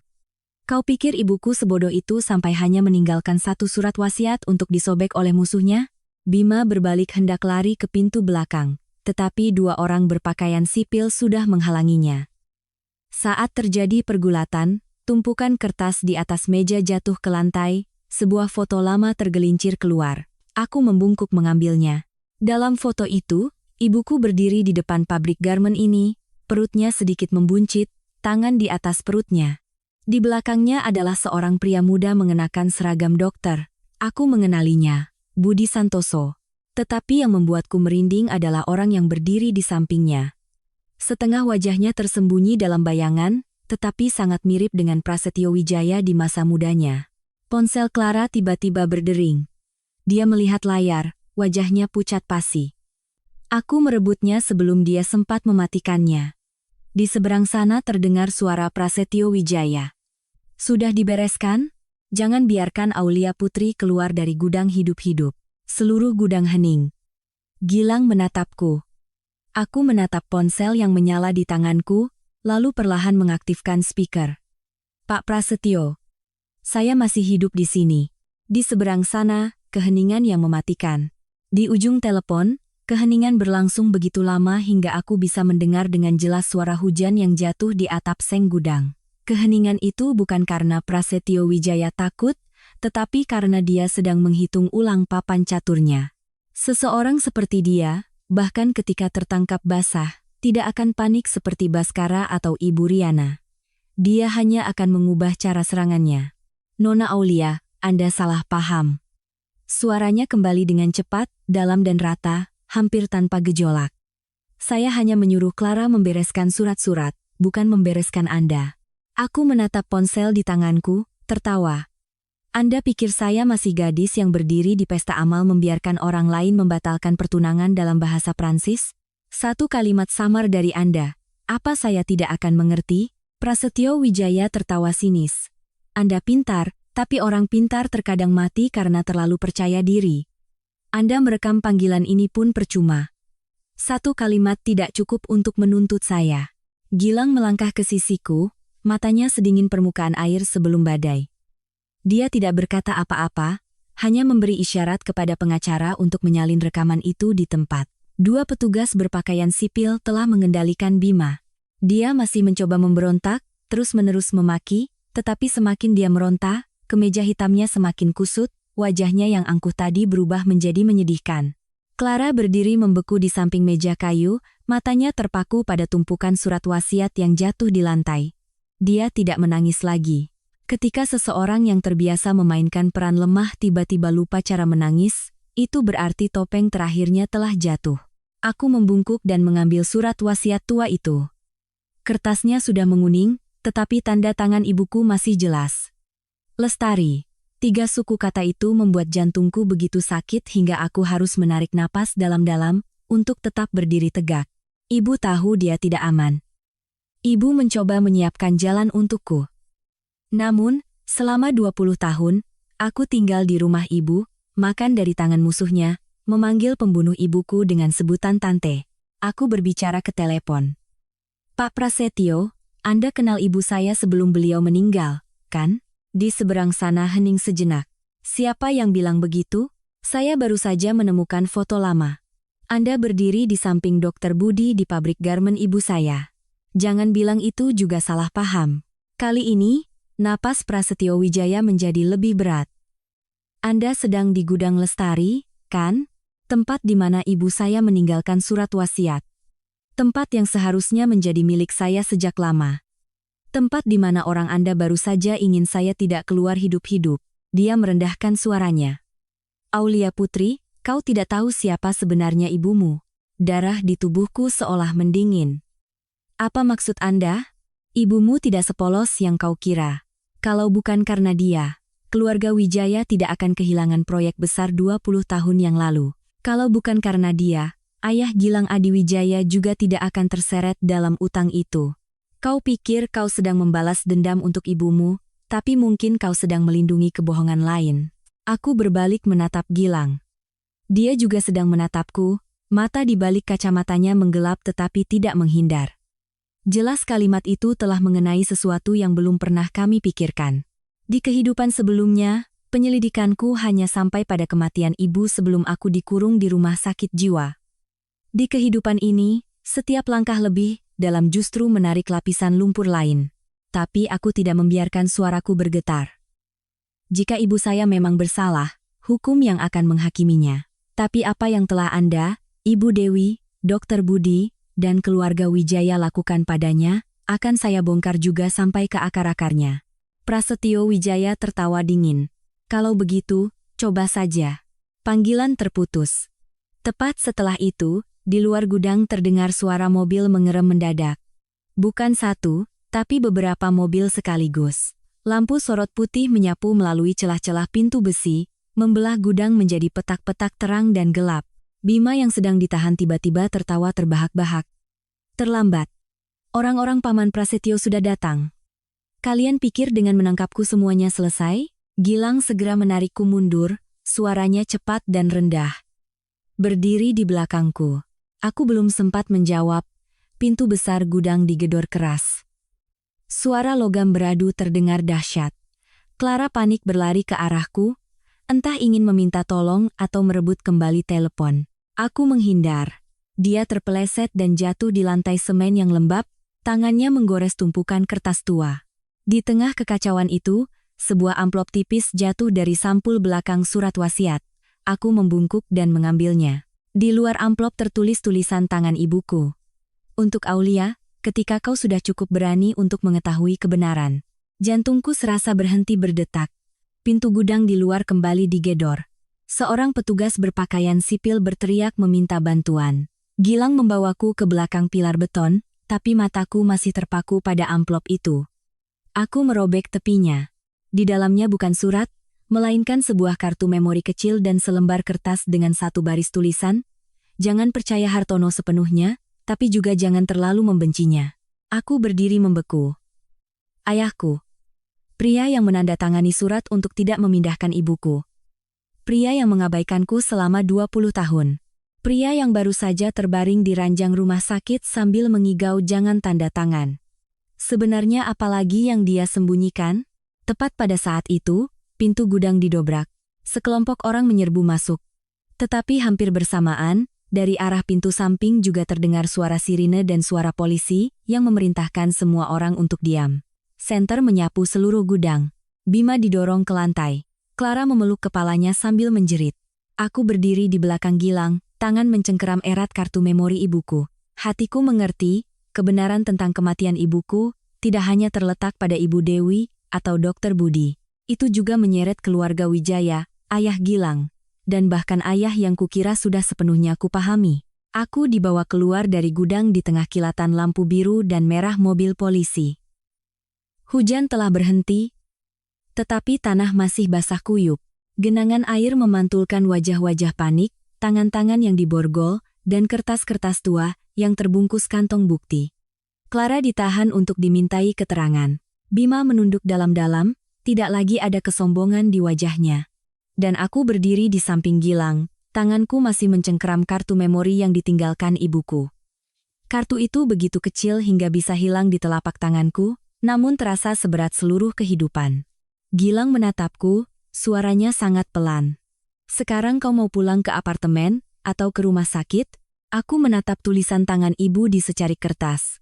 Jangan percaya Hartono sepenuhnya, tapi juga jangan terlalu membencinya. Jantungku nyeri. Kedua pilihan itu sama-sama menyakitkan, tapi aku tahu aku tidak bisa menghindar lagi. Ke rumah sakit, di perjalanan, Gilang memasukkan kartu memori ke laptop di mobil. Layar menampilkan sebuah folder lama. Di dalamnya hanya ada 3 file video dan 1 file audio. Nama file pertama adalah Hujan, Malam, 2004. Aku menatap tulisan itu lekat-lekat, tanganku terasa dingin. Gilang tidak langsung membukanya. Dia menungguku mengangguk. Aku menarik napas dalam-dalam, mencoba menjaga suaraku agar tidak pecah. Buka saja. Gambar yang muncul sangat berbintik. Sudut pandangnya seperti kamera keamanan di koridor rumah sakit tua. Aku melihat Ibu Dewi yang jauh lebih muda. Rambutnya disanggul tinggi, mengenakan jaket hitam, tangan memegang sebuah amplop tebal. Dia berdiri di depan ruang jaga, berbicara dengan Dr. Budi Santoso. Suaranya tidak terdengar jelas, tetapi beberapa detik kemudian, dia memberikan amplop itu kepadanya. Dr. Budi melihat sekeliling, lalu dengan cepat memasukkannya ke saku jas dokternya. Jantungku seperti diremas. Semua dugaanku akhirnya memiliki bukti visual. File kedua adalah rekaman audio. Suara hujan, suara alat bantu napas, lalu suara ibuku yang lemah terdengar.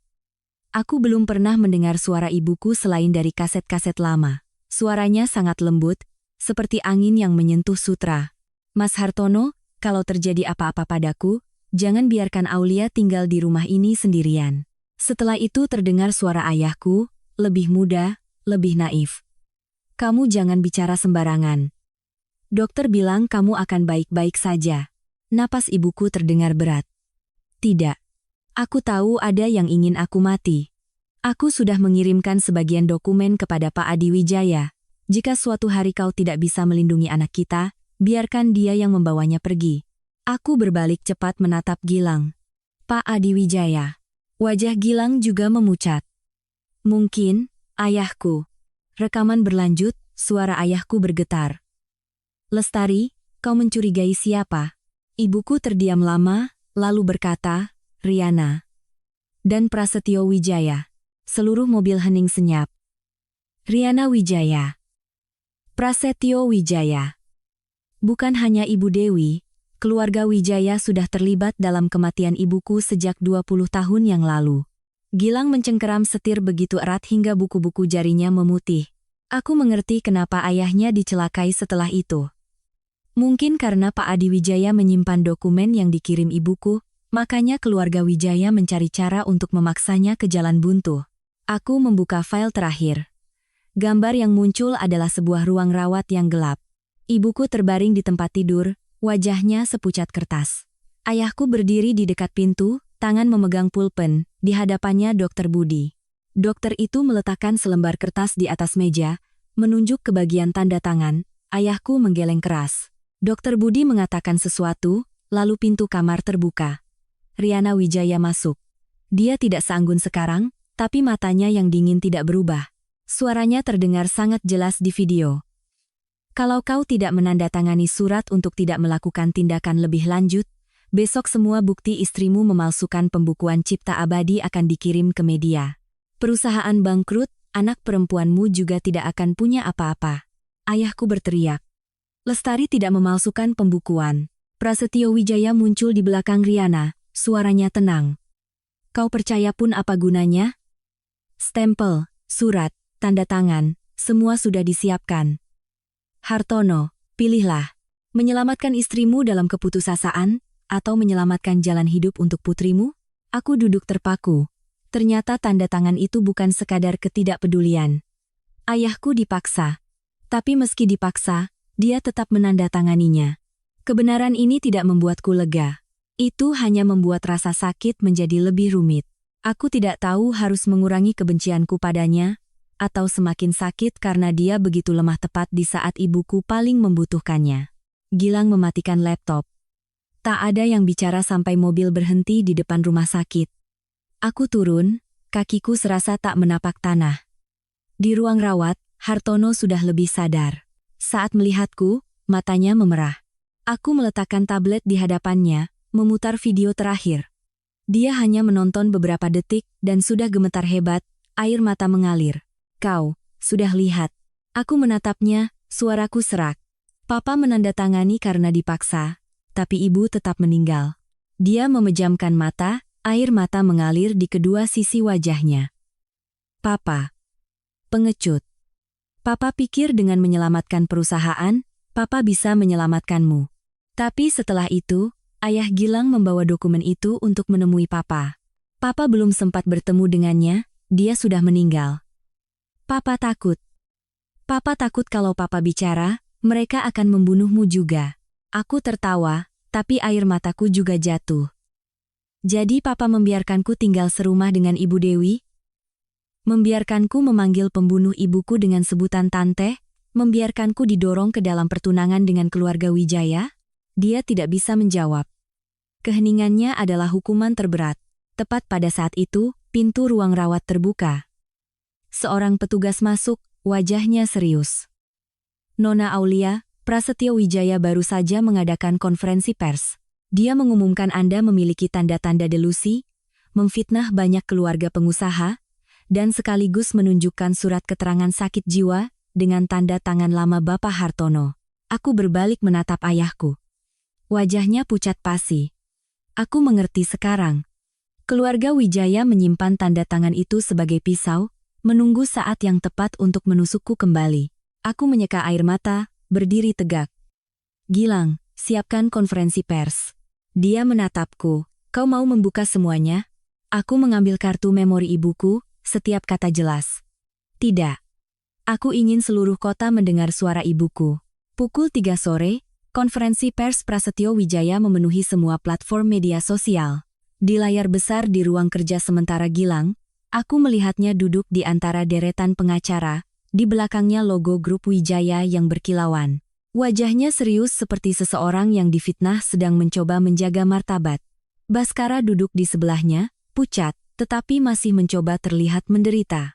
Riana Wijaya menggunakan sapu tangan untuk menyeka sudut matanya, memainkan peran sebagai ibu yang disakiti oleh calon menantu yang tidak tahu berterima kasih. Prasetyo Wijaya memegang mikrofon, suaranya yang dalam dan tenang bergema melalui pengeras suara. Kami sangat menyesal harus mengumumkan beberapa dokumen pribadi yang berkaitan dengan Nona Aulia Putri. Namun, di hadapan fitnah yang serius, keluarga Wijaya terpaksa harus melindungi nama baik kami. Di belakangnya, muncul pindaian surat keterangan psikologis dengan tanda tangan ayahku bertahun-tahun yang lalu.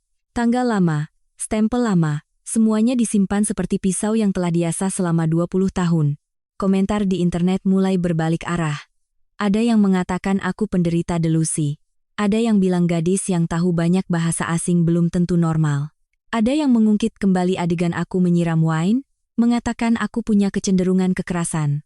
Aku melihat barisan tulisan itu melintas di layar, tiba-tiba merasa sangat lucu. Di kehidupan sebelumnya, mereka menggunakan 4 dinding rumah sakit untuk mengurungku. Di kehidupan ini, mereka menggunakan opini publik untuk membangun sangkar lain. Hanya saja kali ini, aku tidak lagi berdiri dalam kegelapan sendirian. Gilang meletakkan segelas air hangat di hadapanku. Ruang konferensi pers sudah disiapkan. Wartawan yang datang lebih banyak dari perkiraan. Aku mengangguk. Rekaman suara ibuku sudah selesai diproses audionya? Sudah. Tapi, Aulia, sekali ini diputar, kau tidak akan punya jalan untuk mundur. Aku menatapnya. Mata Gilang sangat dalam.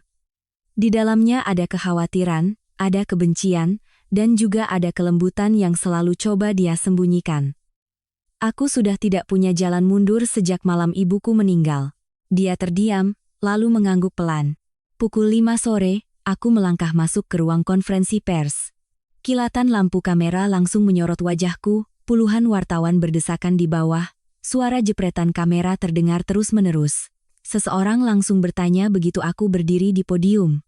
Nona Aulia, bagaimana tanggapan Anda mengenai berkas psikologis yang diumumkan keluarga Wijaya? Apakah Anda mengakui pernah dibawa keluarga untuk pemeriksaan kejiwaan? Apakah benar Anda sengaja membalas dendam pada keluarga Wijaya karena pertunangan dibatalkan? Aku meletakkan kedua tangan di podium, menatap setiap wajah yang antusiung Vanku. Satu saja kesalahanku dalam berbicara. Di kehidupan sebelumnya, aku sangat takut pada keramaian. Aku takut dilihat, takut dibicarakan, takut satu kalimatku akan menjadi bukti yang memberatkanku. Tapi hari ini, aku hanya merasa tenang. Saya tidak akan membuang waktu untuk membela diri dengan kata-kata. Saya hanya akan memutarkan sebuah rekaman suara untuk Anda semua. Seluruh ruangan seketika hening. Aku memberi isyarat kepada Gilang. Layar di belakangku menjadi gelap. Pengeras suara mengeluarkan suara hujan yang sangat pelan, lalu suara ibuku muncul, lembut, lemah, tetapi begitu jelas hingga setiap katanya seolah jatuh tepat ke dalam hatiku. Mas Hartono, kalau terjadi apa-apa padaku, jangan biarkan Aulia tinggal di rumah ini sendirian. Ruang konferensi hening senyap. Aku melihat ke barisan depan, tempat beberapa wartawan yang tadi bersemangat, memojokkanku kini duduk tak bergerak. Rekaman berlanjut, menyeret suara ayahku, suara ibuku yang menyebut nama Riana dan Prasetyo Wijaya. Lalu, video dari koridor rumah sakit diputar di layar. Ibu Dewi memberikan amplop pada Dr. Budi. Riana Wijaya memaksa ayahku menandatangani surat. Prasetyo Wijaya berdiri dalam bayang-bayang, menggunakan dokumen palsu, untuk mengancam seorang suami yang putus asa. Bisik-bisik meledak seperti api yang menyambar rumput kering. Aku memegang mikrofon. Suaraku tidak keras, tetapi jelas setiap katanya. 20 tahun yang lalu, ibu saya, Lestari, tidak meninggal karena komplikasi biasa. Beliau dibiarkan meninggal setelah obatnya diintervensi secara ilegal. Orang-orang yang terlibat dalam menutupi kejadian ini termasuk Dr. Budi Santoso, Riana Wijaya, Prasetyo Wijaya, dan Ibu Dewi. Saya telah menyerahkan seluruh bukti kepada pihak berwenang. Apa yang baru saja Anda dengar hanyalah sebagian. Seorang wartawan berdiri. Lalu bagaimana dengan surat keterangan psikologis yang dikeluarkan keluarga Wijaya? Aku menatap lurus ke kamera. Surat itu dibuat untuk mempersiapkan perampasan hak kelola aset saya, dengan taktik yang sama yang pernah digunakan untuk memaksa ayah saya menandatangani surat untuk tidak memindahkan ibu saya. Keluarga Wijaya mengatakan, saya delusi karena saya tahu terlalu banyak. Tapi kebenaran tidak akan hilang hanya karena orang kaya menyebutnya penyakit. Pintu ruang konferensi tiba-tiba terbuka. Semua mata menoleh.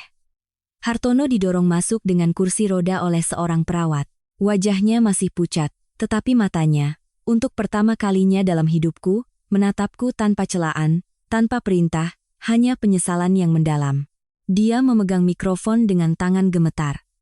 Saya Hartono. Saya mengonfirmasi bahwa surat psikologis yang diumumkan keluarga Wijaya didapatkan tanda tangannya dalam keadaan saya diancam dan tidak memahami sepenuhnya tujuan penggunaannya. Saya juga mengonfirmasi bahwa istri saya, Lestari, pernah diancam oleh Prasetyo Wijaya dan Riana Wijaya sebelum meninggal. Saya bersalah karena pengecut, tapi putri saya tidak gila. Seluruh ruangan meledak. Kilatan kamera tak henti-hentinya. Aku berdiri di podium, mendengar 3 kata putri saya tidak gila dan nyaris menangis. Aku menunggu kalimat itu di kehidupan sebelumnya sampai mati pun tidak pernah kudengar. Tapi ketika itu datang, aku tidak merasa lega seperti yang kubayangkan. Ada beberapa permintaan maaf yang datang terlalu terlambat, hanya cukup untuk menutup luka, tapi tidak bisa mengembalikan tahun-tahun yang telah hilang. Tepat pada saat itu, Gilang berjalan cepat ke arahku, menyerahkan ponsel. Di layar, berita terbaru baru saja muncul. Pihak berwenang menggeledah darurat grup Wijaya. Prasetyo Wijaya meninggalkan konferensi pers di tengah jalan, keberadaannya belum diketahui. Aku menatap tulisan itu, hatiku tiba-tiba mencelos. Rubah tua itu telah lari, tapi kali ini, aku tidak akan membiarkannya menghilang semudah di kehidupan sebelumnya. Berita hilangnya Prasetyo Wijaya dari konferensi pers, membuat seluruh ruangan menjadi kacau.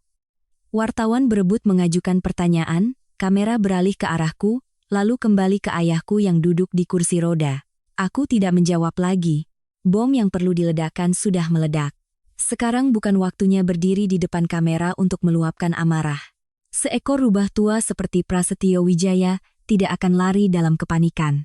Dia lari karena sudah punya jalan keluar, ada yang menjemput, aset sudah dipindahkan, identitas palsu sudah disiapkan, dan sebuah samaran lain menunggunya di suatu tempat. Aku menoleh ke Gilang. Dia lewat mana? Gilang menatap ponselnya, jarinya meluncur cepat di layar. Mobilnya meninggalkan hotel 12 menit yang lalu. Tapi tidak pulang, tidak ke bandara. Kamera lalu lintas kehilangan jejak di jalan masuk pelabuhan Tanjung Priok. Aku mengepalkan tangan. Dia mau lewat laut. Ayahku di kursi roda tiba-tiba angkat bicara, suaranya lemah tapi jelas. Bukan Tanjung Priok. Prasetyo punya sebuah gudang tua di Muara Angke. Dulu, setelah ibumu meninggal, dia pernah memaksaku menandatangani kontrak pengiriman palsu di sana. Aku berbalik cepat menatapnya. Papa tahu tapi tidak pernah bilang? Matanya memerah. Papa pengecut. Papa takut. Tapi kali ini, Papa tidak mau pengecut lagi. Aku menatapnya beberapa detik. Hatiku masih sakit, masih marah, tapi aku tahu sekarang bukan waktunya untuk menghakiminya lagi. Aku menoleh ke Gilang. Ke Muara Angke. Gilang mengangguk, segera menarikku ke pintu belakang untuk menghindari wartawan. Di perjalanan ke basement, ponselku bergetar. Baskara. Aku tidak berniat menjawab, tetapi ketika dia menelepon terus-menerus untuk ketiga kalinya, aku menjawabnya. Aulia, Paman Prasetyo sudah pergi. Dia membawa semua dokumen asli perusahaan. Ibuku juga dibawa untuk dimintai keterangan. Aku tidak tahu harus bagaimana. Suaranya bergetar, tidak ada lagi sisa-sisa penampilan pria yang pernah dengan angkuh membatalkan pertunanganku dalam bahasa Prancis. Aku dengan dingin bertanya, kau menelepon untuk minta tolong? Aku tahu aku salah. Aku tahu aku pernah memperlakukanmu dengan buruk. Tapi banyak hal yang benar-benar tidak ku ketahui. Berkas sakit jiwa, soal obat di dalam sup, soal ibumu. Aku tidak tahu semuanya. Aku berjalan cepat melewati koridor basement, suaraku tenang hingga kejam. Tidak tahu tidak membuatmu tidak bersalah. Itu hanya membuktikan kau bodoh dan egois. Di seberang sana, suaranya tercekat. Aku bisa membantumu. Paman Prasetyo punya brankas pribadi di kantornya di lantai 27. Kata sandinya adalah tanggal kematian ayah Gilang. Langkah Gilang berhenti. Aku menoleh padanya. Wajahnya memutih sesaat, lalu kembali dingin. Aku yakin Baskara mendengar kehadiran Gilang. Dia terdiam beberapa detik. Lalu berkata pelan. Aku pernah melihatnya membuka brankas itu. Di dalamnya ada buku hitam, daftar transfer uang, dan sebuah hard disk. Dia bilang selama benda itu masih di tangannya, tidak ada yang bisa menyentuhnya. Aku menutup telepon, menatap Gilang. Kau ke kantor pusat, ambil brankas itu. Aku ke Muara Angke. Dia langsung menolak. Tidak boleh. Prasetyo sedang dalam pelarian. Kalau kita berdua ke kantor pusat, dia akan lolos. Kalau kita berdua ke Muara Angke, bukti di brankas bisa dihapus oleh orang-orangnya. Aulia. Aku menatap lurus ke matanya. Gilang, ini bukan hanya dendamku. Di dalam brankas itu ada tanggal kematian ayahmu. Kau harus membukanya sendiri. Dia mengatupkan rahangnya. Aku tahu dia sedang berdebat dengan dirinya sendiri, tetapi akhirnya dia mengerti maksudku. Dia memanggil 2 mobil, meminta pengacara dan orang-orangnya mengikutiku, sementara dia kembali ke grup Wijaya bersama tim lain. Sebelum berpisah, dia menggenggam tanganku dengan cepat.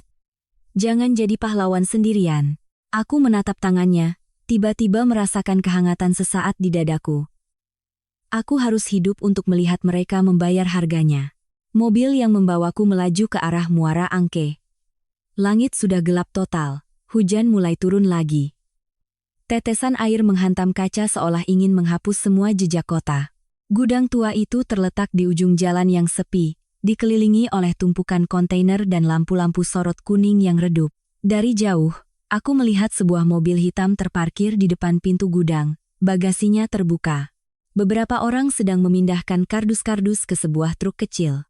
Dan di antara mereka, Prasetyo Wijaya berdiri di bawah kanopi, memegang payung hitam, wajahnya masih setenang seolah tidak pernah kalah.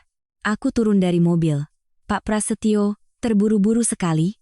Dia menoleh, matanya menggelap saat melihatku. Kau benar-benar seperti hantu. Aku melangkah perlahan ke arahnya, di belakangku pengacara dan 2 orang yang merekam dengan kamera. Orang yang mati penasaran baru menjadi hantu. Saya hanya putri dari almarhumah. Prasetyo Wijaya tertawa dingin.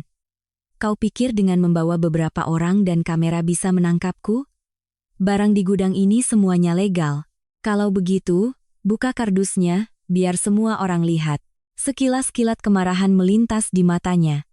Tepat pada saat itu, seorang pria di sebelahnya tiba-tiba menarik setumpuk berkas dari sebuah kardus, hendak melemparkannya ke dalam tong yang terbakar di sudut gudang. Aku menerjang secara naluriah, "Sen an ada lisu, sen ahka, ayahku." Entah sejak kapan sudah datang dengan mobil lain, dipapah oleh sopir, berteriak, "Hentikan." Pria itu berhenti. Prasetyo Wijaya berbalik cepat, untuk pertama kalinya ketenangan di wajahnya retak. "Hartono, kau masih berani muncul di hadapanku?" Ayahku bersandar di pintu mobil, terengah-engah, tetapi tetap menatap lurus padanya. 20 tahun yang lalu aku sudah pengecut sekali. Hari ini tidak lagi. Dia menarik sebuah amplop tua dari dalam baju pasiennya, mengangkatnya di bawah sorotan lampu hujan. "Ini adalah surat pernyataan yang kau paksa aku tanda tangani setelah Lestari meninggal. Ada tanda tanganmu, tanda tangan Riana, tanda tangan Budi Santoso. Aku sudah menyembunyikannya selama 20 tahun. Prasetyo Wijaya menggeram. "Berikan padaku." Dia menerjang. Tetapi tepat pada saat itu, suara sirine mobil terdengar dari ujung jalan. Mobil polisi dan mobil dari badan investigasi datang, lampu sorotnya menyapu seluruh area gudang. Aku berdiri di tengah hujan, melihat Prasetyo Wijaya untuk pertama kalinya menunjukkan keputusasaan yang sesungguhnya. Ponselku bergetar. Pesan dari Gilang muncul di layar. Brankas sudah terbuka, ada semua buku hitam dan hard disknya. "Ayahku dan ibumu, nama mereka ada di dalamnya." Aku mengangkat kepala menatap Prasetyo Wijaya. "Anda sudah tidak punya jalan keluar." Prasetyo Wijaya menatap mobil-mobil yang baru saja berhenti di depan gudang. Lampu sorotnya membelah tirai hujan, menampakkan setiap urat yang menonjol di wajahnya. Bertahun-tahun bersembunyi di balik bayang-bayang, terbiasa menggunakan uang untuk membungkam mulut orang, terbiasa mengubah nyawa manusia menjadi catatan kecil di buku hitam. Akhirnya, dia merasakan bagaimana rasanya terpojok. Tim investigasi dengan cepat mengamankan gudang. Kardus-kardus dibuka. Isinya bukan hanya berkas transfer uang dan kontrak fiktif, tetapi juga salinan rekam medis, surat kuasa palsu, dan daftar dokter, pengacara, serta akuntan yang pernah menerima uang. Untuk melayani keluarga Wijaya. Aku berdiri di bawah kanopi, air hujan mengalir di pelipisku, menyaksikan setiap bukti diungkap ke hadapan cahaya. Hatiku terasa anehnya berat. Aku pernah berpikir saat momen ini tiba, aku akan merasa sangat puas, ingin tertawa keras. Tetapi ketika benar-benar terjadi, yang tersisa di dadaku hanyalah kekosongan yang dalam. Ternyata, keadilan yang datang terlambat tidak serta-merta membuat orang bahagia. Ia hanya mulai membersihkan luka-luka lama, yang terasa lebih perih, tetapi akhirnya tidak lagi bernanah dalam kegelapan. Prasetyo Wijaya ditahan oleh 2 petugas. Dia masih mencoba menatapku dengan sisa-sisa tatapan menghinanya. "Kau pikir kau sudah menang?" Satu keluarga Wijaya jatuh, di luar sana masih banyak orang sepertiku. Aku melangkah ke hadapannya, suaraku tenang. "Saya tahu. Tapi setidaknya mulai hari ini, mereka akan mengerti satu hal, tidak semua orang yang diremehkan akan diam selamanya." Dia tertawa kering, tetapi tawa itu belum sempat selesai ketika seorang petugas membacakan perintah untuk membawanya. Pada saat yang sama, Gilang muncul di gerbang gudang. Kemejanya basah di satu sisi bahu, tangan memegang hard disk yang diambil dari brankas di lantai 27. Dia berjalan menembus hujan ke arahku, matanya lebih merah dari biasanya. Aku tahu dia telah melihat nama ayahnya di buku hitam itu.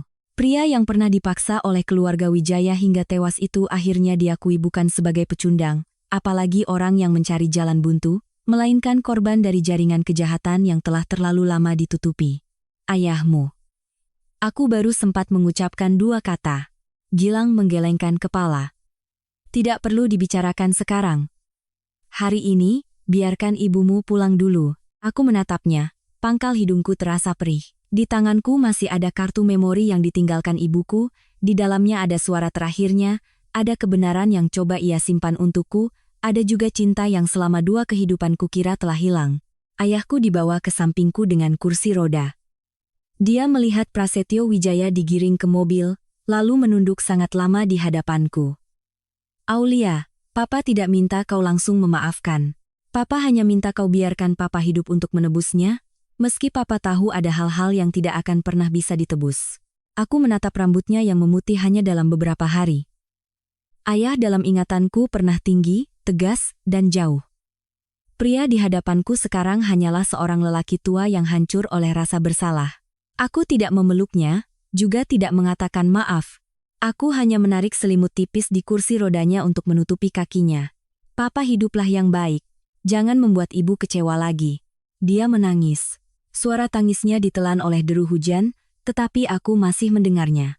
Mungkin untuk pertama kalinya dalam hidupnya, dia menangis bukan karena kehilangan martabat, perusahaan, atau kendali, melainkan karena akhirnya melihat harga dari sebuah kepengecutan. Hari-hari berikutnya, semuanya berjalan secepat badai. Ibu Dewi diselidiki karena keterlibatannya dalam transfer uang, pemalsuan dokumen, dan rencana perampasan aset. Clara kehilangan hak wali sementara, dipanggil karena ikut serta dalam pembuatan berkas psikologis palsu. Bima ditangkap bersama perusahaan-perusahaan cangkangnya. Dr. Budi Santoso mengakui seluruh jaringan penukaran obat, penyembunyian rekam medis, dan penerimaan uang dari Ibu Dewi maupun keluarga Wijaya. Riana Wijaya tidak lagi memiliki penampilan anggun di pesta-pesta amal. Fotonya saat digiring petugas menjadi berita utama selama berhari-hari. Baskara Wijaya mengirimiku banyak sekali pesan, meminta bertemu, meminta maaf, menjelaskan, tetapi tidak satu pun ku jawab. Ada orang-orang yang baru tahu cara menyesal ketika kursi di bawah mereka runtuh. Penyesalan semacam itu tidak pantas membuatku menoleh. Seminggu kemudian, aku membawa guci abu ibuku kembali ke pabrik garmen Lestari yang lama.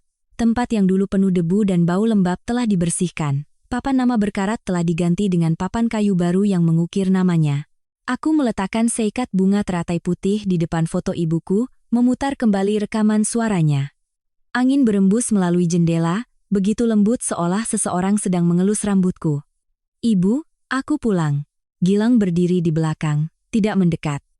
Dia selalu tahu kapan aku membutuhkan ruang sendiri.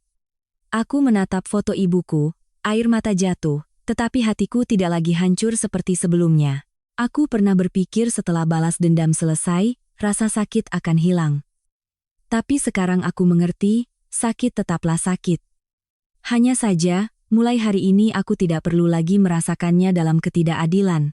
Aku akan mempertahankan pabrik ini, akan menggunakan nama ibu, untuk mendirikan sebuah yayasan, untuk membantu perempuan yang mengalami kekerasan, ditipu asetnya, atau dicap sakit untuk dirampas hak hidupnya. Aku tidak ingin ada lagi yang mati dalam diam seperti ibu. Di luar pintu, Gilang berkata pelan, "Kau benar-benar mau memulai lagi dari sini?" Aku menoleh menatapnya. Setelah semua ini, wajahnya tetap tenang, tetapi di matanya tidak lagi hanya ada kebencian.